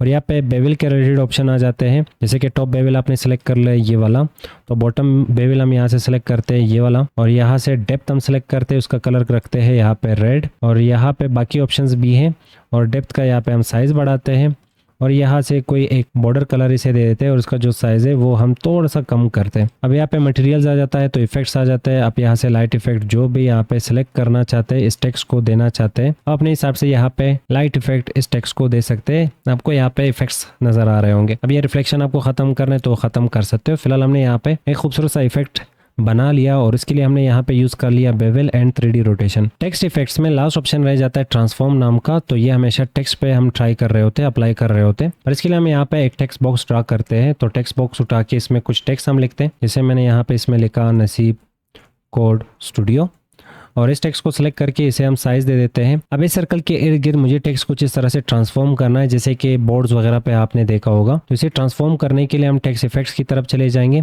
इसे हमने सिलेक्ट करना है पूरा। टेक्स्ट इफेक्ट्स की तरफ जाएंगे, ट्रांसफॉर्म पे क्लिक करेंगे, यहाँ पे जो फर्स्ट ऑप्शन है फॉलो पाथ, इस पे क्लिक करते हैं। क्लिक करने के बाद ये टेक्स्ट बॉक्स बॉर्डर से पकड़ के इसके करीब लेके आएंगे। अगर ये जो टेक्स्ट बॉक्स है ये फ्रंट पे आ रहा है और ये वाला जो बॉक्स है इसे हाइड कर रहा है, तो आप आराम से इसे पीछे भेज सकते हैं। इसके लिए आप यहाँ पे ब्रिंग फॉरवर्ड सेंड बैकवर्ड नाम का ऑप्शन यूज़ कर सकते हैं। जैसे कि कुछ इस तरह से ये फ्रंट पे मौजूद है, तो आप सेंड बैकवर्ड का यूज़ कर लिए, पीछे चला जाएगा। अब इसका जो फिल कलर है वो हमें नहीं चाहिए, तो शेप फिल पे क्लिक करते हैं, नो फिल। आउटलाइन बाद में ख़त्म करेंगे, पर सबसे पहले इसे यहाँ पे तरतीब दे देते हैं। तो इसका यहाँ पे जो साइडों पे नुक्ते हैं उन नुक्तों को पकड़ के आप इसे यहाँ पे तरतीब दे सकते हैं, और यहाँ से हम इसे पकड़ के नीचे की तरफ खींचते हैं। अब जब तक आप इसे ठीक से बना नहीं लेते तब तक आप इन नुक्तों के साथ यहाँ पे खेलेंगे, और जैसे ही ये बिल्कुल तरतीब से और ठीक से बन जाएगा उसके बाद आप यहाँ पे एडिटिंग स्टॉप करेंगे। तो हम यहाँ से थोड़ा सा नीचे और इसे खींच लेते हैं। ऑलमोस्ट यहाँ पे ये डन है। अब इसकी जो आउटलाइन है वो हमें नहीं चाहिए, तो आउटलाइन यहाँ से करते हैं शेप आउटलाइन, नो आउटलाइन। अब इसका एक डुप्लीकेट उठाते हैं, या तो फिर हम एक और टेक्स्ट बॉक्स उठा लेते हैं, नीचे भी टेक्स्ट लिखना है, तो यहाँ पे इसमें लिख लेते हैं लर्निंग MS वर्ड। अब ये जो टेक्स्ट है इसका भी हम साइज़ बढ़ा लेते हैं, तो होम टैब से हम ये ऑप्शन यूज़ करके इसका साइज़ बढ़ा लेते हैं। शेप फॉर्मेट की तरफ जाएंगे, और यहाँ पे हमने टेक्स्ट इफेक्ट्स में ऑप्शन चूज़ करना था ट्रांसफॉर्म, तो यहाँ से बॉटम वाला ट्रांसफॉर्म हम सिलेक्ट कर सकते हैं। यहाँ पे और भी किस्म के ट्रांसफॉर्म मौजूद हैं, तो आपको जो भी ट्रांसफॉर्म इसमें ठीक लगे अब वो ट्रांसफॉर्म यहाँ से सिलेक्ट कर लें। मान लें यहाँ पे हमारे पास टेक्स्ट इतना कम आ रहा है, मतलब बॉक्स की इनसाइड इतना ही जगह ले रहा है, और ये एक्स्ट्रा जगह है, ये भी एक्स्ट्रा जगह है, तो मैं चाहता हूँ ये टेक्स्ट फिल कर ले पूरे बॉक्स को। तो उसके लिए भी हमने टेक्स्ट इफेक्ट्स की तरफ जाके यहाँ पे ट्रांसफॉर्म का यूज़ करना है। तो हम इस ऑप्शन पे क्लिक करेंगे, तो देख लो इसने पूरा यहाँ पे जो बॉक्स है वो फिल कर लिया। अब जैसे जैसे आप इसे छोटा और बड़ा करेंगे तो ये हमेशा यहाँ पे इस बॉक्स को फिल करके रखेगा।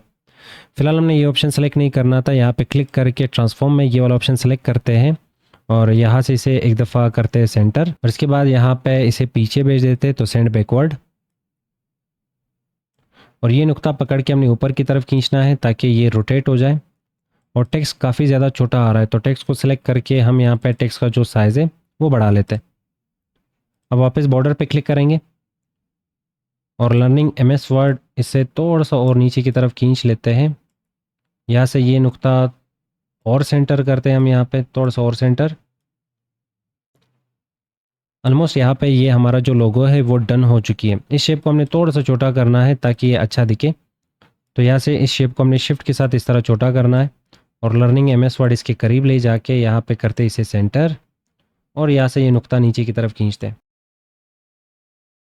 अब जैसे जैसे आप प्रैक्टिस करेंगे उतना ही आपका हाथ इस पर बैठता जाएगा। तो ये वाला भी टेक्स्ट हम इसके करीब लेके आ जाते हैं, और थोड़ा सा यहाँ पे टॉप या बॉटम। अब इसकी जो आउटलाइन है वो हमें नहीं चाहिए, तो इसे सेलेक्ट करके यहाँ से आउटलाइन को करते हैं शेप आउटलाइन, नो आउटलाइन। अब अगर आप चाहते हैं कि ये वाला जो शेप है इसमें कोई पिक्चर इंसर्ट करना है, तो राइट क्लिक कर लें, फिल पे क्लिक कर लें, पिक्चर पे क्लिक कर लें, और अपने कंप्यूटर से कोई भी एक पिक्चर इसे सेलेक्ट करके दे दे तो यहाँ पे पिक्चर आ जाएगा। इसके इर्द गिर्द मुझे एक और बॉर्डर चाहिए होगा, तो वही सेम हमने यहाँ पे शेप फॉर्मेट की तरफ जाना है। यहाँ से सेलेक्ट करते हैं वापस वही ओवल और शिफ्ट के साथ ड्रा करेंगे ताकि ये बिल्कुल गोल आ जाए। और इसे पीछे भेजने के लिए सेंड बैकवर्ड का ऑप्शन यूज करेंगे। थोड़ा सा और इसे पीछे भेजते हैं। ये वाला जो बॉक्स है इसका जो फिल कलर है वो भी हम यहाँ से करते हैं खत्म। अब वापस हम यहाँ से सेलेक्ट करेंगे ये सर्कल और इस सर्कल को इसके अकॉर्डिंगली यहाँ पे सेट करते हैं। थोड़ा सा इसे छोटा करते हैं, शिफ्ट के साथ थोड़ा सा इसे छोटा करते हैं। अब अगर मुझे इसका फिल कलर नहीं चाहिए तो इसे सेलेक्ट करते हैं, यहाँ पे शेप फिल की तरफ जाएंगे, नो फिल पे क्लिक करेंगे तो फिल कलर चला जाएगा। अभी भी यहाँ पे ये जो बॉक्स है बड़ा आ रहा होगा तो इसे थोड़ा सा मजीद छोटा करते हैं। बिल्कुल ठीक यहाँ पे आ रहा होगा। ये बॉक्स हम सेलेक्ट करेंगे। अगर ये बॉक्सेस आप ठीक से सिलेक्ट नहीं कर पा रहे तो सिलेक्शन पैनल पे क्लिक कर लें, सिलेक्शन पैनल आ जाएगा। यहाँ से आप जो भी बॉक्स सेलेक्ट करना चाहते हैं आप आराम से सेलेक्ट कर सकते हैं। तो फिलहाल हमने यहाँ पे ये जो दरमियान वाला ओवल है उसे सेलेक्ट करना था और इसका आउटलाइन ख़त्म करना है। अब अगर आप इसे मज़ीद डिज़ाइन करना चाहते हैं तो हमने अभी यहाँ पे शेप के टूल्स पढ़े, तो यहाँ पे क्लिक करेंगे। यहाँ पे आर्क होगा ये वाला ब्लॉक आर्क, इस पर क्लिक करते हैं और इसे हमने शिफ्ट के साथ ड्रा करना है ताकि बिल्कुल विड्थ और हाइट इसका सेम हो। और इसे पतला करते हैं और यहाँ से करते हैं इसे रोटेट करने के बाद यहाँ पे हमने लोगों के करीब इसे लेके जाना है और यहाँ पे ये पॉइंट पकड़ के थोड़ा सा बाहर और थोड़ा सा मोटा दिखाने के लिए ये पॉइंट पकड़ लो। ये थोड़ा सा और ज़्यादा मोटा हो जाएगा, पर हाँ कोशिश करना है हमने कि जो इसके बॉर्डर्स है वो बॉर्डर के अकॉर्डिंगली इसे तरतीब देना है।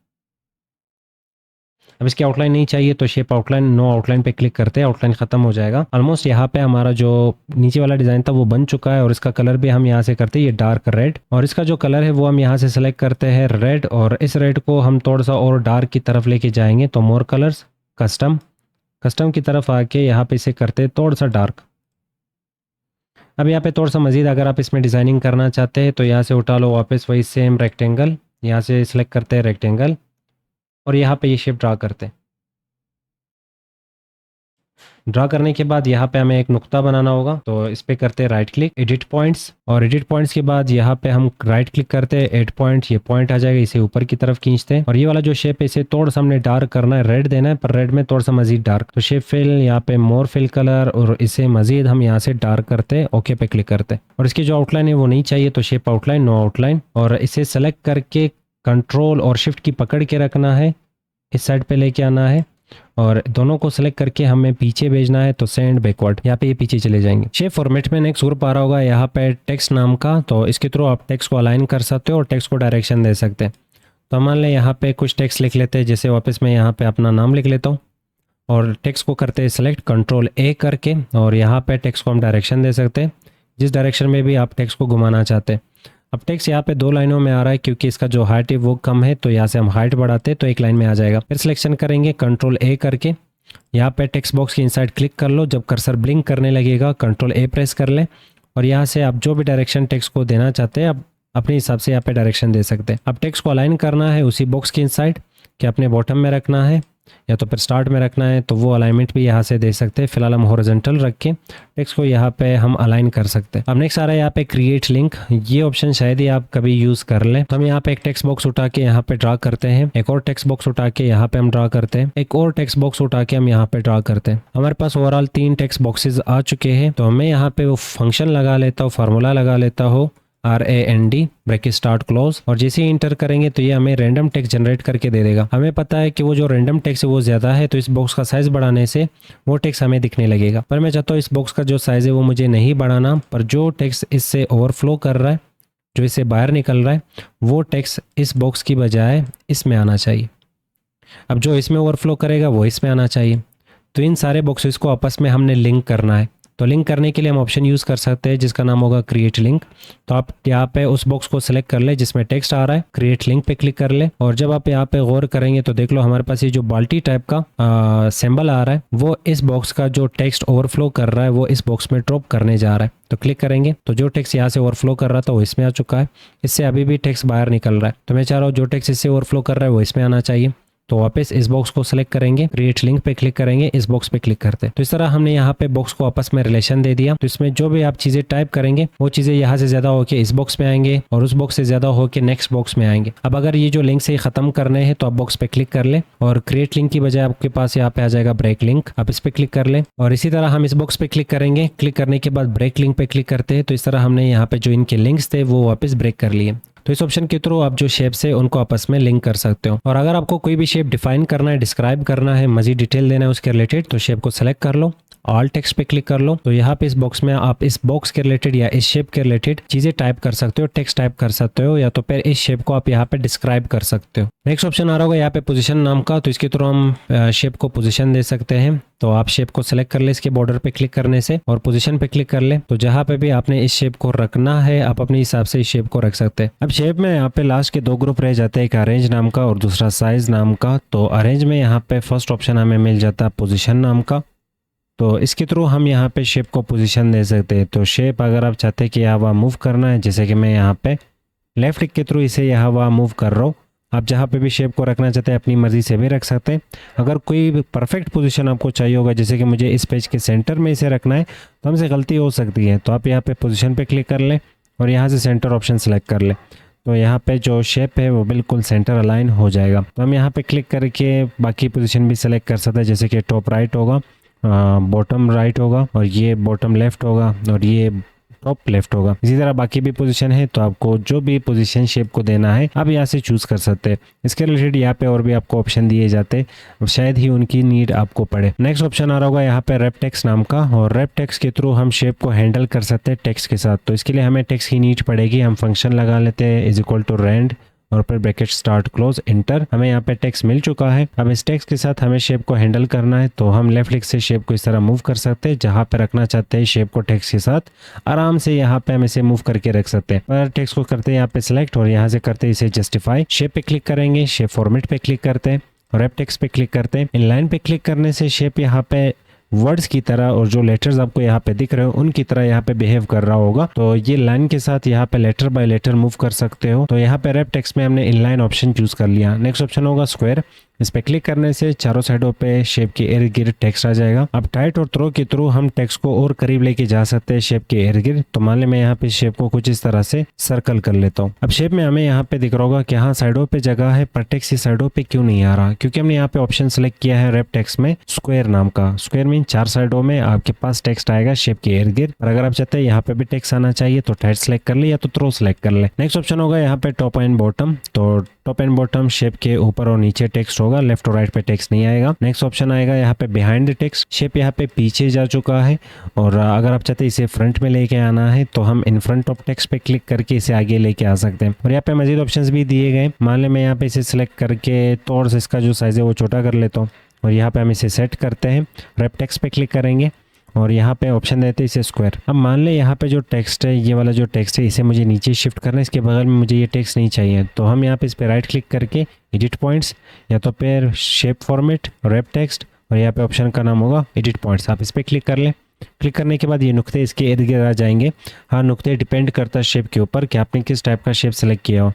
तो हम यहाँ पे ये वाला जो नुक्ता है इसे इस तरह खींच लेंगे और ये वाला नुक्ता भी इस साइड पे कुछ इस तरह से खींच लेंगे। तो आप जैसे चाहो उसी तरह शेप के इर्द गिर्द टेक्स्ट को रख सकते हैं और इसके लिए हमने यहाँ पे ऑप्शन यूज़ कर लिया एडिट रैप पॉइंट्स। अच्छा नेक्स्ट ऑप्शन आ रहा होगा यहाँ पे मूव विद टेक्स्ट। तो अगर हम यहाँ पे एंटर करते हैं तो देख लो शेप टेक्स्ट के साथ मूव हो रहा है। और अगर आप चाहते हैं शेप का यहाँ पे पोजीशन फिक्स हो जाए तो रैप टेक्स्ट और यहाँ पे आप ऑप्शन चूज करेंगे फिक्स पोजीशन ऑन पेज, इस पे क्लिक करना है और जैसे हम यहाँ पे एंटर करेंगे अब शेप मूव नहीं हो रहा पर टेक्स्ट मूव हो रहा है। वापस शेप को सिलेक्ट करके शेप फॉर्मेट और यहाँ पे नेक्स्ट ऑप्शन होगा मोर लेआउट्स, आप इस पे क्लिक कर लें। यहाँ पे और भी डिफरेंट टाइप के आपको ऑप्शंस मिल जाते हैं, आप उनको भी ट्राई कर सकते हैं, जैसे कि लेफ्ट ओनली ओके। तो सिर्फ लेफ्ट साइड पे टेक्स्ट आ रहा होगा, राइट साइड का जो टेक्स्ट है वो शिफ्ट हो चुका है लेफ्ट साइड की तरफ या तो इसे इग्नोर किया जा रहा है। हम इसे सिलेक्ट करके यहाँ पे और भी ऑप्शन ट्राई करके दे सकते हैं। तब इनको ट्राई कर ले। नेक्स्ट आपको यहाँ पे डिस्टेंस क्रिएट करना है कि जो ऊपर का टेक्स्ट है ये कुछ ज़्यादा ही करीब आ रहा है शेप का, या लेफ्ट साइड का, राइट साइड का, या तो बॉटम का। तो इसे आप यहाँ पे दूर कर सकते हो, डिस्टेंस क्रिएट कर सकते हो और इसके लिए आप इन ऑप्शन का यूज़ कर लें। तो ऊपर का जो टेक्स्ट है हमने यहाँ पे बिल्कुल ख़त्म कर लिया क्योंकि हमने यहाँ पे जो डिस्टेंस की वैल्यू है वो कुछ ज़्यादा ही यहाँ पे बढ़ा ली। तो अगर हम यहाँ पे इसे करते थोड़ा सा कम ओके पे क्लिक करेंगे थोड़ा सा मज़ीद हमें कम करना होगा इसे। यहाँ पे कम करते इसे मज़ीद, मैंने यहाँ पे कर लिया इसे 0.5। ओके, तो ऊपर यहाँ पे टेक्स्ट आ जाएगा, पर हाँ यहाँ पे 0.5 का गैप क्रिएट हो चुका है शेप और टेक्स्ट के बीच में। आगे बढ़ते हैं, यहाँ पे नेक्स्ट आपके पास ऑप्शंस आ जाते हैं ब्रिंग फॉरवर्ड, सेंड बैकवर्ड और सिलेक्शन पैनल। तो हम यहाँ पे शेप की डुप्लीकेट निकाल लेते हैं कंट्रोल डी प्रेस करके, और यहाँ पे मैं इसका कलर चेंज कर लेता हूँ, और फिर एक दफ़ा कंट्रोल डी प्रेस करके यहाँ पे इसका भी जो कलर है वो मैं चेंज कर लेता हूँ। अब यहाँ पे हमारे पास ओवरऑल 3 शेप्स आ चुके हैं। अब मैं चाहता हूँ यहाँ पे जो नीचे वाला शेप इसे टॉप पे लेके आना है, तो ब्रिंग फॉरवर्ड ऑप्शन हम यहाँ पे यूज़ कर सकते हैं, और अगर हमें इसे पीछे भेजना हो तो हम यहाँ पे सेंड बैकवर्ड नाम का ऑप्शन यूज़ कर सकते हैं। यहाँ पे और भी ऑप्शन आपको दिए गए जैसे कि ब्रिंग टू फ्रंट, इस पर क्लिक करने से ये एक ही सिंगल क्लिक से टॉप पे आ चुका है। इसी तरह एक सिंगल क्लिक से आप इसे बैक में भेजना चाहते हो तो मल्टीपल शेप्स होंगे, आप स्टेप बाय स्टेप भी उसे आगे पीछे भेज सकते हो। आप एक क्लिक से भी उसे बैक में या तो फिर फ्रंट में सेट कर सकते हैं।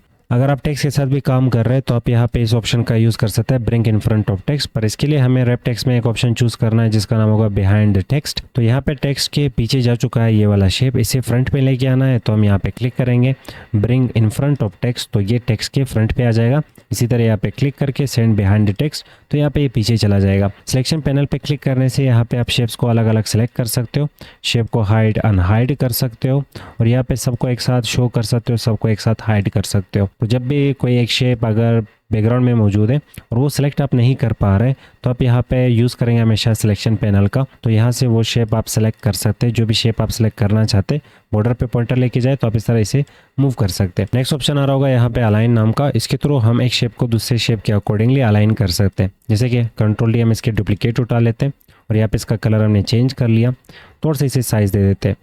अब इस शेप को हमने फ्रंट पे लेके आना है, तो ब्रिंग फॉरवर्ड, और इस शेप का जो साइज़ है वो हम यहाँ पे करते हैं छोटा। अब मैं चाह रहा हूँ कि ये वाला जो शेप है वो इस शेप के सेंटर में आ जाए, तो हम यहाँ पे अगर खुद से ट्राई करेंगे तो हम गलत हो सकते हैं इसमें। तो इसे बिल्कुल परफेक्टली सेंटर करने के लिए हम अलाइन ऑप्शन का यूज़ करेंगे। तो जो शेप आपने सेंटर करना है सबसे पहले वो सिलेक्ट कर लो, और उसके बाद जिसके अकॉर्डिंगली आपने इस शेप को सेंटर करना है उसे आप सिलेक्ट कर लें।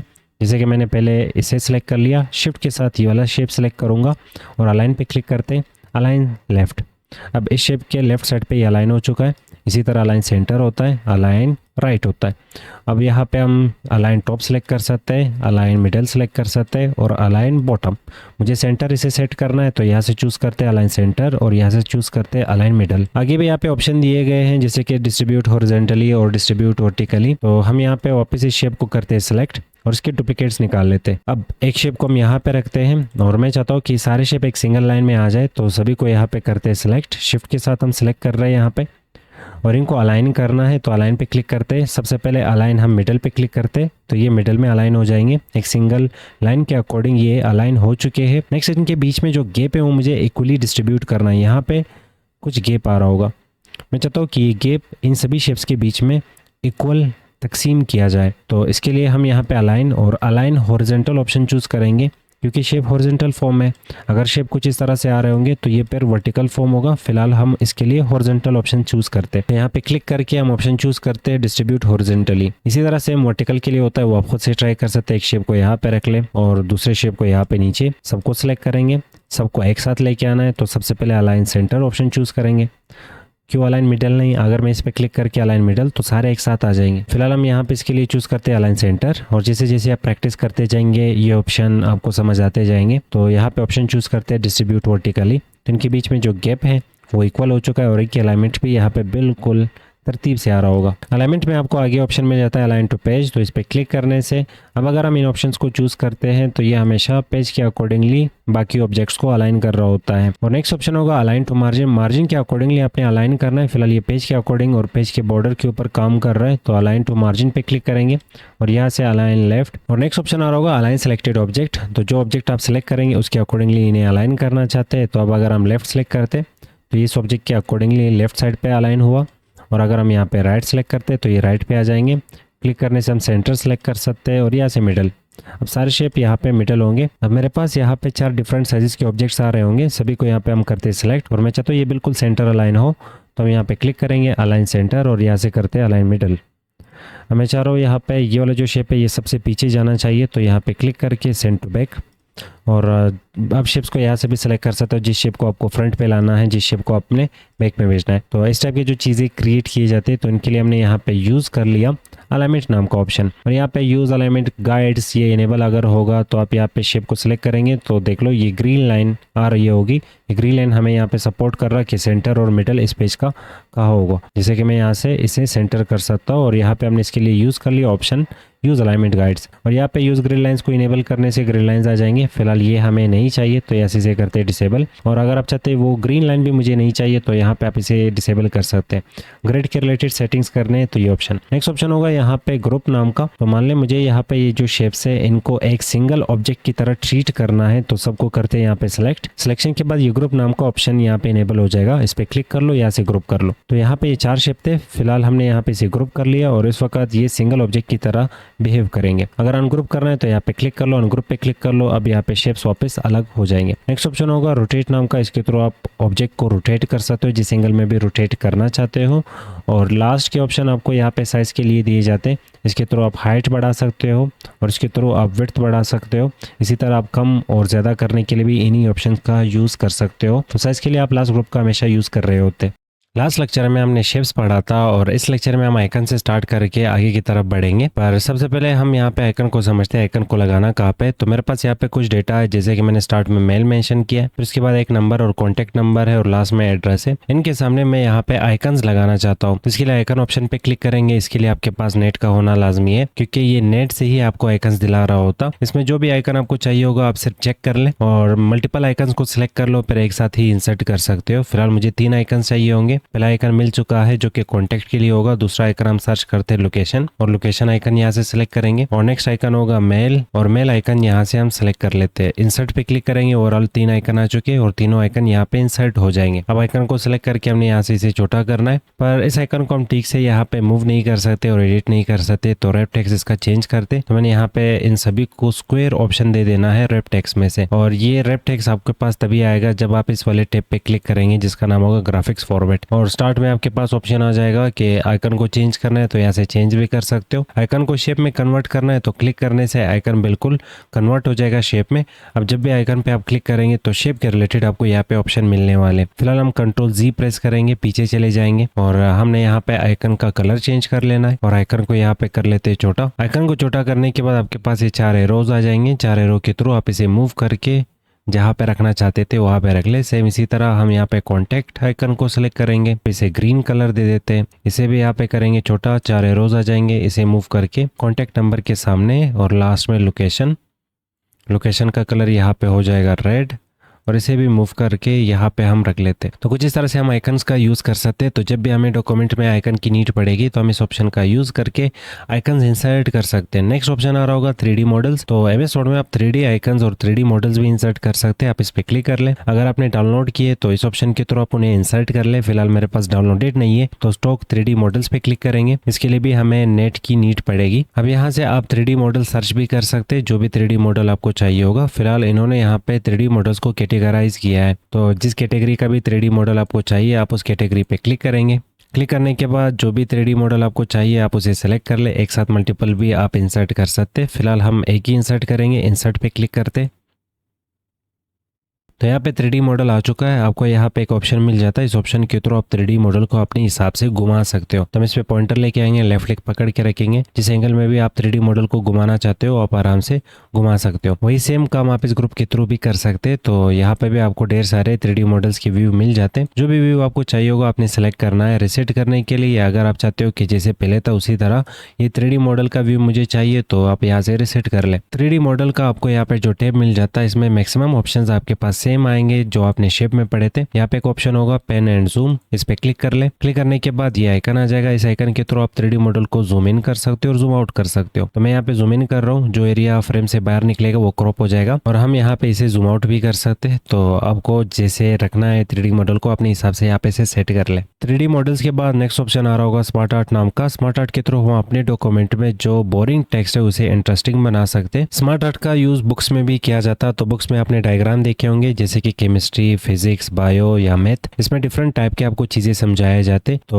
वो एग्जाम्पल भी सारे स्मार्ट आर्ट का ही होता है और उन चीज़ों को आप स्मार्ट आर्ट के थ्रू बना सकते हो। तो हम ये टेक्स्ट यहाँ पे स्मार्ट आर्ट में कन्वर्ट करना चाहते हैं तो स्मार्ट आर्ट पे क्लिक करते हैं। डिफरेंट टाइप के आपको यहाँ पे स्मार्ट आर्ट मिल जाएंगे, पर आपको यहाँ पे देखना है कि कौन सा स्मार्ट आर्ट आपके डेटा को अच्छे से रिप्रेजेंट कर सकता। जैसे कि पिक्चर स्मार्ट आर्ट भी होता है, इनमें से जो भी स्मार्ट आर्ट आपको ठीक लगे आप सेलेक्ट कर ले, ओके पे क्लिक कर ले। इनमें आप पिक्चर इंसर्ट कर सकते हैं। स्मार्ट आर्ट ओवरऑल शेप का बना हुआ है, तो यहाँ पे शेप में हमें आइकन दिख रहा है इमेज का, तो आप इस इमेज वाले आइकन पे क्लिक कर ले और अपने कंप्यूटर से कोई भी एक इमेज इसे सेलेक्ट करके दे दे। हम इंसर्ट पे क्लिक करते हैं तो एक इमेज इंसर्ट हो चुकी है। सेम इसी तरह इमेज यहाँ पे भी इंसर्ट करेंगे और एक और इमेज हमने यहाँ पे इंसर्ट करना है।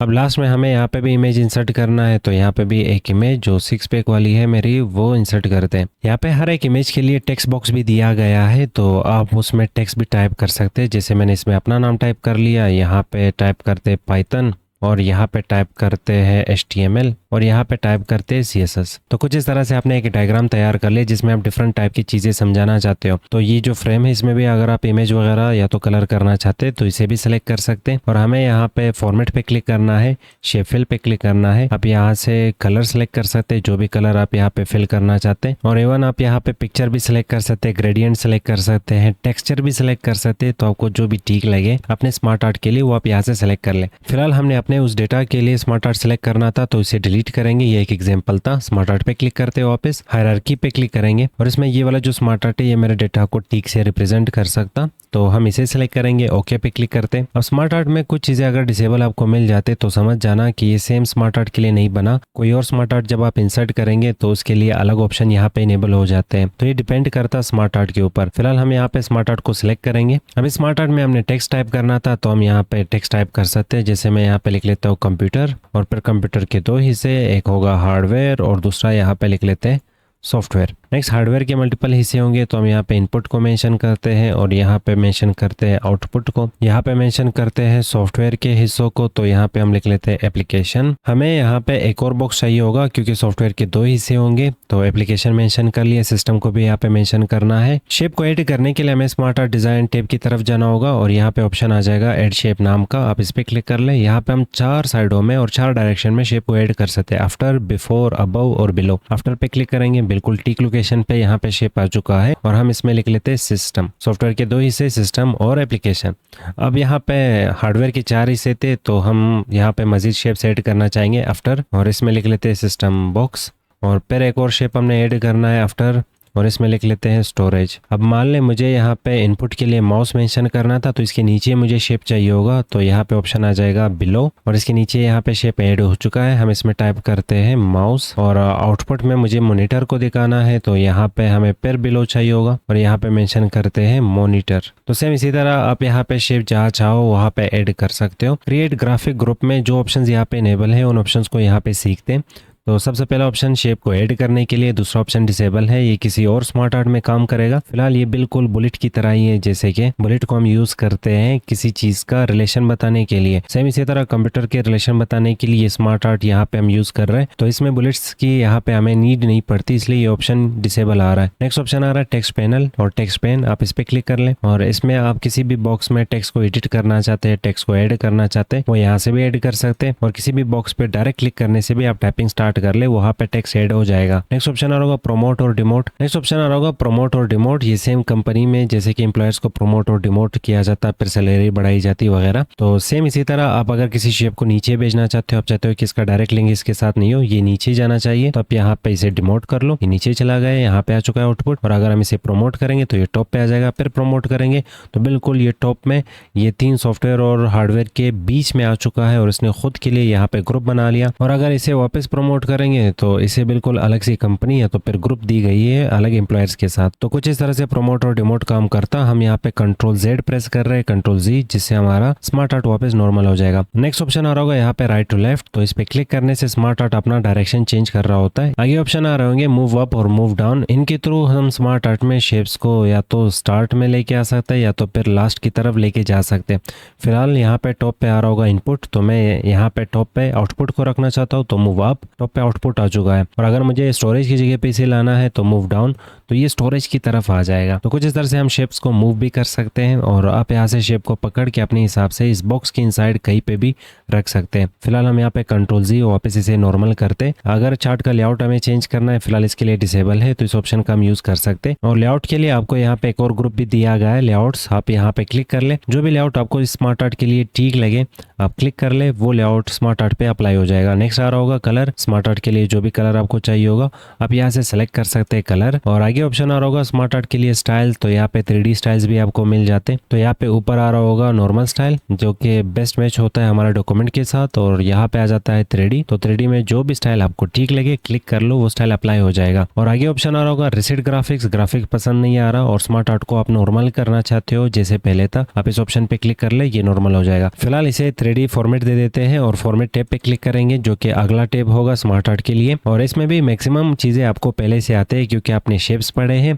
और यहाँ पे स्टार्ट में फर्स्ट ऑप्शन आ रहा होगा शेप्स ग्रुप में एडिट इन 2D, क्योंकि ये 3D में, तो 3D में शेप्स को एडिट करना थोड़ा सा मुश्किल होगा। आप यहाँ पे शेप को सिलेक्ट करके उसे अपने हिसाब से यहाँ पे कलर दे सकते हो, अपने हिसाब से उसे आउटलाइन दे सकते हो, तो जैसे चाहो आप इसे एडिट कर सकते हो। पर 3D में थोड़ा सा ये एडिटिंग मुश्किल हो जाती है, तो ऑप्शन दिया गया है कि एक दफा 2D में कन्वर्ट कर लो। अब आराम से आप अपना एडिटिंग कर लो। एडिटिंग खत्म होने पे आप वापस इस ऑप्शन पे क्लिक करेंगे तो ये वापस आपको आपका 3D फॉर्मेट दे देता है। और कोई शेप आपको पसंद नहीं आ रहा, जैसे कि इनपुट शेप मुझे पसंद नहीं आ रहा, इनपुट के लिए कोई और शेप होना चाहिए, तो हम यहाँ पे शेप्स को भी अपने हिसाब से चेंज कर सकते हैं। और अगर आपको शेप का जो साइज है वो छोटा बड़ा करना है तो शेप को सिलेक्ट कर ले, लार्जर पे क्लिक कर लो, शेप का यहाँ पे साइज बढ़ रहा होता है। और स्मॉलर पे क्लिक करने से शेप का जो साइज है वो छोटा होगा। अगर आप एडिट इन 2D पे क्लिक करेंगे तो किसी भी शेप पे क्लिक करने से आपको डॉट्स मिल जाएंगे।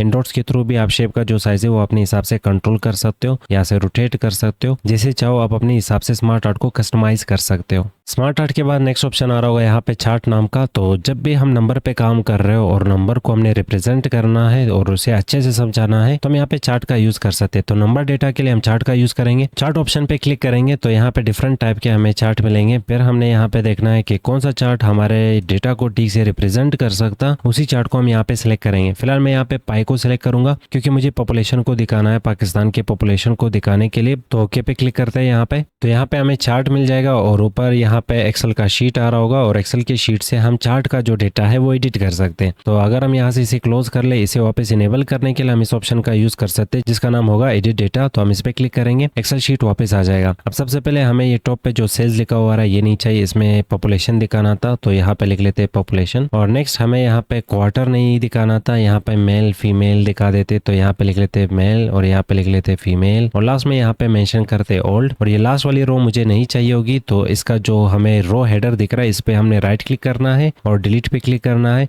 तो वो रो डिलीट हो जाएगी। नेक्स्ट हमें यहाँ पे ये नंबर को ठीक करना है, तो यहाँ पे पॉपुलेशन वाले कॉलम को थोड़ा सा बड़ा करके यहाँ पे नंबर टाइप करते हैं मेल, यहाँ पे 8 करोड़ रखते हैं। यहाँ पे मैंने मेल के लिए 8 करोड़ टाइप किया और फीमेल के लिए यहाँ पे 13 करोड़ हम टाइप करते हैं और ओल्ड के लिए हम यहाँ पे 3 करोड़ टाइप करते हैं। ओवरऑल हम यहाँ पे सिर्फ समझ रहे हैं चार्ट को, इनसे हमारा कोई काम नहीं, हम यहाँ पे चार्ट को समझ रहे हैं और यहाँ पे एग्जांपल ले रहे हैं इस पॉपुलेशन का। और जैसे हम डेटा एडिट करते हैं तो यहाँ से इसे क्लोज कर सकते हैं। तो नीचे हमें बताया जा रहा होगा कि ब्लू कलर रिप्रेजेंट कर रहा मेल को और मल्टा कलर रिप्रेजेंट कर रहा फीमेल को, और लास्ट में यहाँ पे ओल्ड, तो जो ग्रीन कलर रह जाता है वो यहाँ पे रिप्रेजेंट कर रहा है ओल्ड को। यहाँ पे हमें समझ आ चुका होगा कि चार्ट को हम कैसे यूज कर सकते हैं। चार्ट का टाइप चेंज करना है तो आप यहाँ पे क्लिक कर ले, आपको यहाँ पे 3D चार्ट्स भी मिल जाते हैं। आप ओके पे क्लिक करेंगे तो 3D चार्ट्स भी आप यहाँ से सिलेक्ट कर सकते हैं। जो भी आपको ठीक लगे अपने हिसाब से आप हमेशा चार्ट को कस्टमाइज कर सकते हैं। और अगर आप यहाँ पे वो नंबर चाहते हैं, नंबर्स को इनेबल करना चाहते हैं, तो फर्स्ट ऑप्शन होगा एड चार्ट एलिमेंट्स, आप इस पे क्लिक कर ले। क्लिक करने के बाद चार्ट का टाइटल चाहिए नहीं चाहिए, इनेबल करना है और इसे कहाँ पे रखना है वो सारे ऑप्शन आपको यहाँ पे दिए गए। और चार्ट के लेबल्स आपको चाहिए नहीं चाहिए या कहाँ पे चाहिए उसके लिए भी पोजीशन और ऑप्शंस आपको दिए जा रहे हैं यहाँ पे। तो जहाँ पे भी लेबल को ऐड करना चाहते हो कर सकते हो। और लेबल के लिए लास्ट में डेटा कॉल आउट में परसेंटेज भी मिल जाता है जो कि और अच्छे से डेटा को रिप्रेजेंट कर रहा है। और नेक्स्ट ऑप्शन यहाँ पे डिसेबल आ रहा है क्योंकि ये डिपेंड करता है कि आप कौन से चार्ट को यूज कर रहे हो। तो इस चार्ट के लिए ऑप्शन डिसेबल है, ये किसी और चार्ट के लिए हम यूज कर सकते हैं, फिलहाल इस चार्ट के लिए नहीं। नेक्स्ट ऑप्शन आ रहा होगा यहाँ पे लेजेंड, तो लेजेंड पे क्लिक करेंगे नन। ये जो लास्ट में आपके पास ऑप्शन आ रहा है जो कि मेल फीमेल ये चीजें रिप्रेजेंट कर रहे हैं वो डायरेक्टली यहाँ पे कॉल आउट्स में भी आपको दिख रहा होगा, तो शायद ही इसकी नीड पड़े हमें, पर आप इसे नन कर सकते हो या तो फिर इसे राइट में रख लो, टॉप पे रख लो, लेफ्ट पे रख लो। तो इसके लिए भी आपको अलग अलग ऑप्शंस दिए जाते हैं। और ये लेआउट आपको पसंद नहीं आ रहा तो लेआउट भी चेंज कर सकते हो, यहाँ पे अलग अलग टाइप के लेआउट्स आपको मिल जाते हैं। जो भी लेआउट ठीक लगे आप क्लिक कर लो, वन क्लिक से पूरा लेआउट आप चेंज कर सकते हैं। और अगर कलर पसंद नहीं आ रहा तो कलर भी आप यहाँ से चेंज कर सकते हैं। और किसी स्पेसिफिक पार्ट का आपको कलर चेंज करना है, आप उस पार्ट को सेलेक्ट कर लें, फॉर्मेट की तरफ चले जाए, यहाँ पे होगा शेप फिल, इस पे क्लिक करके आप अपने हिसाब से जो भी कलर उस पार्ट को देना चाहते हो सेलेक्ट कर सकते हो। और यहाँ पे पिक्चर का भी ऑप्शन है, ग्रेडियंट भी है, टेक्सचर भी है और भी बहुत सारी चीजें जो कि आप ट्राई कर सकते हैं। अब हमें सारे ऑप्शंस देखने हैं तो जाहिर है इसके लिए हम यहाँ पे चार्ट को चेंज करते, तो मैं यहाँ पे कॉलम टाइप कोई चार्ट सेलेक्ट करूंगा जो कि यहाँ पे पहले से सेलेक्टेड आ रहा है। ओके पे क्लिक करेंगे। अब मान लें ये वाला जो चार्ट है ये हम स्टूडेंट्स के मार्क्स के लिए यूज़ करना चाहते हैं और ये अलग अलग सब्जेक्ट के मार्क्स होंगे। तो इसके लिए हम यहाँ पे एक्सेल में डेटा को एडिट करते हैं। सीरीज़ की जगह पे हमें सब्जेक्ट के नाम ऐड करना है, तो यहाँ पे टॉप पे लिख लेते हैं मैथ और फिर लिख लेते हैं यहाँ पे बायो और नेक्स्ट लिख लेते हैं यहाँ पे केमिस्ट्री। और अगर आपको 3 सब्जेक्ट से ज़्यादा बनाने हैं तो आप नेक्स्ट कॉलम में भी टाइप कर सकते हो, जैसे मैं यहाँ पे लिख लेता हूँ कंप्यूटर और यहाँ पे एक और कॉलम बन जाएगा जो कि कंप्यूटर के मार्क्स को रिप्रेजेंट करेगा। नेक्स्ट यहाँ पे कैटेगरी की जगह पे हमें स्टूडेंट्स के नाम लिखने, तो यहाँ पे स्टूडेंट के कुछ रैंडम नाम लिख लेते हैं।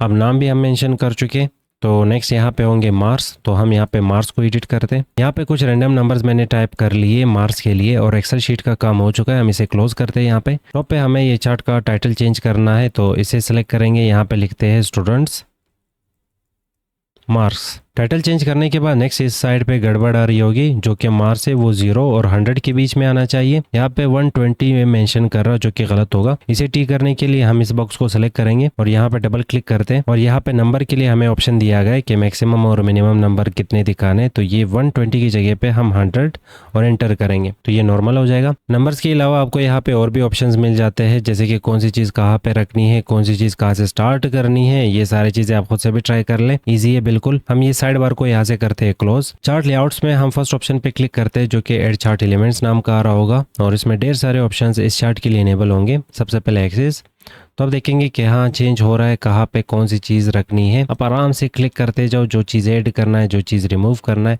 बिल्कुल इजीली आप अपने चार्ट को इसके थ्रू एडिट कर सकते हो। यहाँ पे जो एक्सेस टाइटल है इसे सिलेक्ट करके यहाँ पे लिख लेते हैं मार्क्स और यहाँ पे और भी बहुत सारी चीज़ें, आप खुद से भी इन्हें एक दफ़ा टेस्ट कर ले। लेआउट पसंद नहीं आ रहा तो आप यहाँ पे क्लिक करके लेआउट बिल्कुल चेंज कर सकते हो। कलर पसंद नहीं आ रहा तो आप यहाँ से कलर को चेंज कर सकते हो। और चार्ट के स्टाइल्स के लिए आपको यहाँ पे पूरा एक ग्रुप दिया गया है, जो भी स्टाइल आपको ठीक लगे 1 क्लिक से पूरा स्टाइल चेंज कर सकते हो। और इस साइड में आपके पास फर्स्ट ऑप्शन आ रहा होगा स्विच रो टू कॉलम्स। इस ऑप्शन को इनेबल करने के लिए हमें एडिट डेटा पे क्लिक करना होगा, तो यहाँ पे ये ऑप्शन इनेबल हो जाएगा। तो यहाँ पे इस ऑप्शन का यूज करके आप रोज को कॉलम और कॉलम्स को रोज में कन्वर्ट कर सकते हो। जैसे कि टॉप पे यहाँ पे आ रहा है मैथ, बायो, केमिस्ट्री और ये कॉलम को रिप्रेजेंट कर रहा है और इस साइड पे ये नाम आ रहा है, ये रोज को रिप्रेजेंट कर रहा है। तो अगर आप चाहते हो ये नाम ऊपर आ जाए और ये वाले जो टाइटल है सब्जेक्ट के नाम है ये यहाँ पे आ जाए, तो आप इस ऑप्शन का यूज कर सकते हैं। नेक्स्ट ऑप्शन आ रहा होगा यहाँ पे सिलेक्ट डेटा नाम का, तो हम इस पे क्लिक करते हैं। तो यहाँ पे आपके सामने ऑप्शन आ जाएंगे कि कौन सा सब्जेक्ट आपको दिखाना है या कौन सा सब्जेक्ट नहीं दिखाना, उनके चेक्स लगे। जैसे मैं बायो का यहाँ पे चेक हटा लूंगा, ओके पे क्लिक करूंगा तो बायो इसमें गायब हो जाएगा, ओवरऑल 3 सब्जेक्ट्स रह जाएंगे। अब वापस उन चीजों को लाने के लिए सिलेक्ट डेटा पे क्लिक करेंगे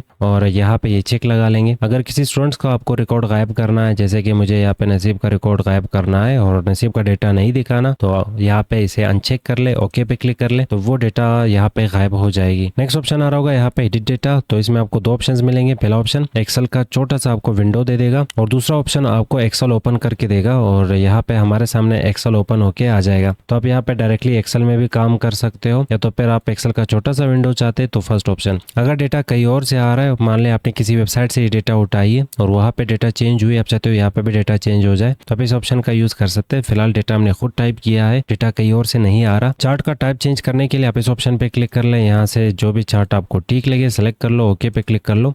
यहाँ पे चार्ट का जो टाइप है वो चेंज हो जाएगा और यहाँ पे 3D चार्ट हमने सेलेक्ट कर लिया। चार्ट डिजाइन के बाद नेक्स्ट स्टेप आ रहा होगा यहाँ पे फॉर्मेट नाम का, तो इसके थ्रू हम यहाँ पे शेप को फॉर्मेट कर सकते हैं। ओवरऑल यहाँ पे जो चार्ट हमारे सामने है वो शेप से ही बना है, तो उसको एडिट करना, उसके टेक्स्ट को एडिट करना, तो हम इस स्टेप का यूज कर सकते हैं। सबसे पहला ग्रुप यहाँ पे यूनिक होगा, बाकी वही सेम चीजें हैं जो कि आपने शेप में पढ़े हैं, जैसे कि शेप को इंसर्ट करना, शेप को स्टाइल करना, शेप के इनसाइड जो टेक्स्ट है वो स्टाइल करना, शेप के रिलेटेड इंफॉर्मेशन ऐड करना, शेप्स को अरेंज करना और शेप्स को साइज देना। स्मार्ट के इनसाइड डिफरेंट एरियाज है, तो अगर आप इनमें से कोई एक स्पेसिफिक एरिया सेलेक्ट करना चाहते हैं तो ये ऑप्शन आप यहाँ पे क्लिक कर ले, चार्ट एरिया पे क्लिक करेंगे, पूरा चार्ट ये सिलेक्ट कर लेता है। तो आप यहाँ पे क्लिक करके चार्ट के लिए अपने हिसाब से कोई भी कलर या तो इमेज या तो फिर टेक्सचर वगैरह सेलेक्ट कर सकते हैं। हम यहाँ पे क्लिक करेंगे, नेक्स्ट आ रहा होगा चार्ट का टाइटल, तो इससे चार्ट का टाइटल सिर्फ सिलेक्ट हो जाएगा, जिसे आप अपने हिसाब से वापस कस्टमाइज कर सकते हो, कलर वगैरह डिजाइन चेंज कर सकते हो। तो चार्ट का मुख्तलिफ एरियाज को सिलेक्ट करने के लिए आप इन ऑप्शन का यूज कर ले। आपको जो भी एरिया सेलेक्ट करना है, क्लिक करना है, वो एरिया सेलेक्ट हो जाएगा।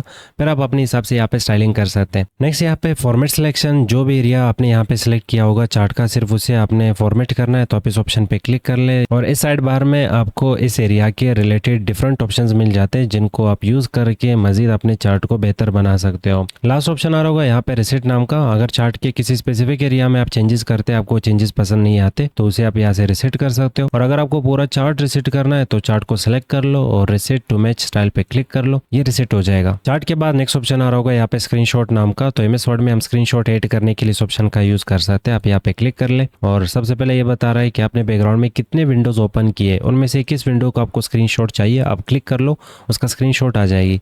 अब यहाँ पे आप क्रॉप कर सकते हो अपने हिसाब से, ब्लैक पॉइंट्स आ जाएंगे और इमेज के टूल्स आपने सीखे होंगे जो हमने लास्ट लेक्चर में पढ़ा था। आप यहाँ पे क्रॉप कर ले, बाहर क्लिक कर ले, इमेज क्रॉप हो जाएगी। अगर आप एमएस वर्ड पे नोट्स बना रहे हैं और आप चाहते हैं एमएस वर्ड के ही स्क्रीनशॉट्स मुझे लेने हैं, तो आपको यहाँ पे एक काम करना होगा। एमएस वर्ड का एक विंडो ये रही, एक और विंडो आपको ओपन करना है, तो कंट्रोल एन प्रेस करेंगे, एक और विंडो आ जाएगी एमएस वर्ड का। ओवरऑल यहाँ पे 2 विंडो आ चुके हैं, एक बैकग्राउंड में मौजूद होगा। अब बैकग्राउंड में जो विंडो ओपन है उसका स्क्रीनशॉट हमने लेना है। तो यहाँ पे भी आप अपने हिसाब से वो वाली टैब ओपन कर ले जिसके ऑप्शंस का आपने स्क्रीनशॉट लेनी है। जैसे कि मुझे इंसर्ट टैब में इस वाले ग्रुप का स्क्रीनशॉट लेना है, तो इसी को मैंने यहाँ पे ओपन करके रखा है। ये वाली विंडो वापस मैक्सिमाइज करते हैं, इंसर्ट टैब पे क्लिक करते हैं और यहाँ पे स्क्रीनशॉट पे क्लिक करेंगे और स्क्रीन क्लिपिंग नाम का ऑप्शन आ जाएगा, हम इस पे क्लिक करेंगे। ये जो मेन विंडो है ये यहाँ पे मिनिमाइज हो जाएगी और जो इसके बैकग्राउंड में विंडो होगी उसी का स्क्रीनशॉट हम यहाँ पे ले रहे हैं। तो याद रख लो, हमने 2 दफा एमएस वर्ड को ओपन किया था, तो एक एमएस वर्ड की जो विंडो है वो मिनिमाइज हो चुकी थी और जो दूसरा विंडो बैकग्राउंड में मौजूद थी उसी का हमने यहाँ पे स्क्रीनशॉट ली। तो यहाँ पे स्क्रीनशॉट आ चुकी है वो स्पेसिफिक ग्रुप का।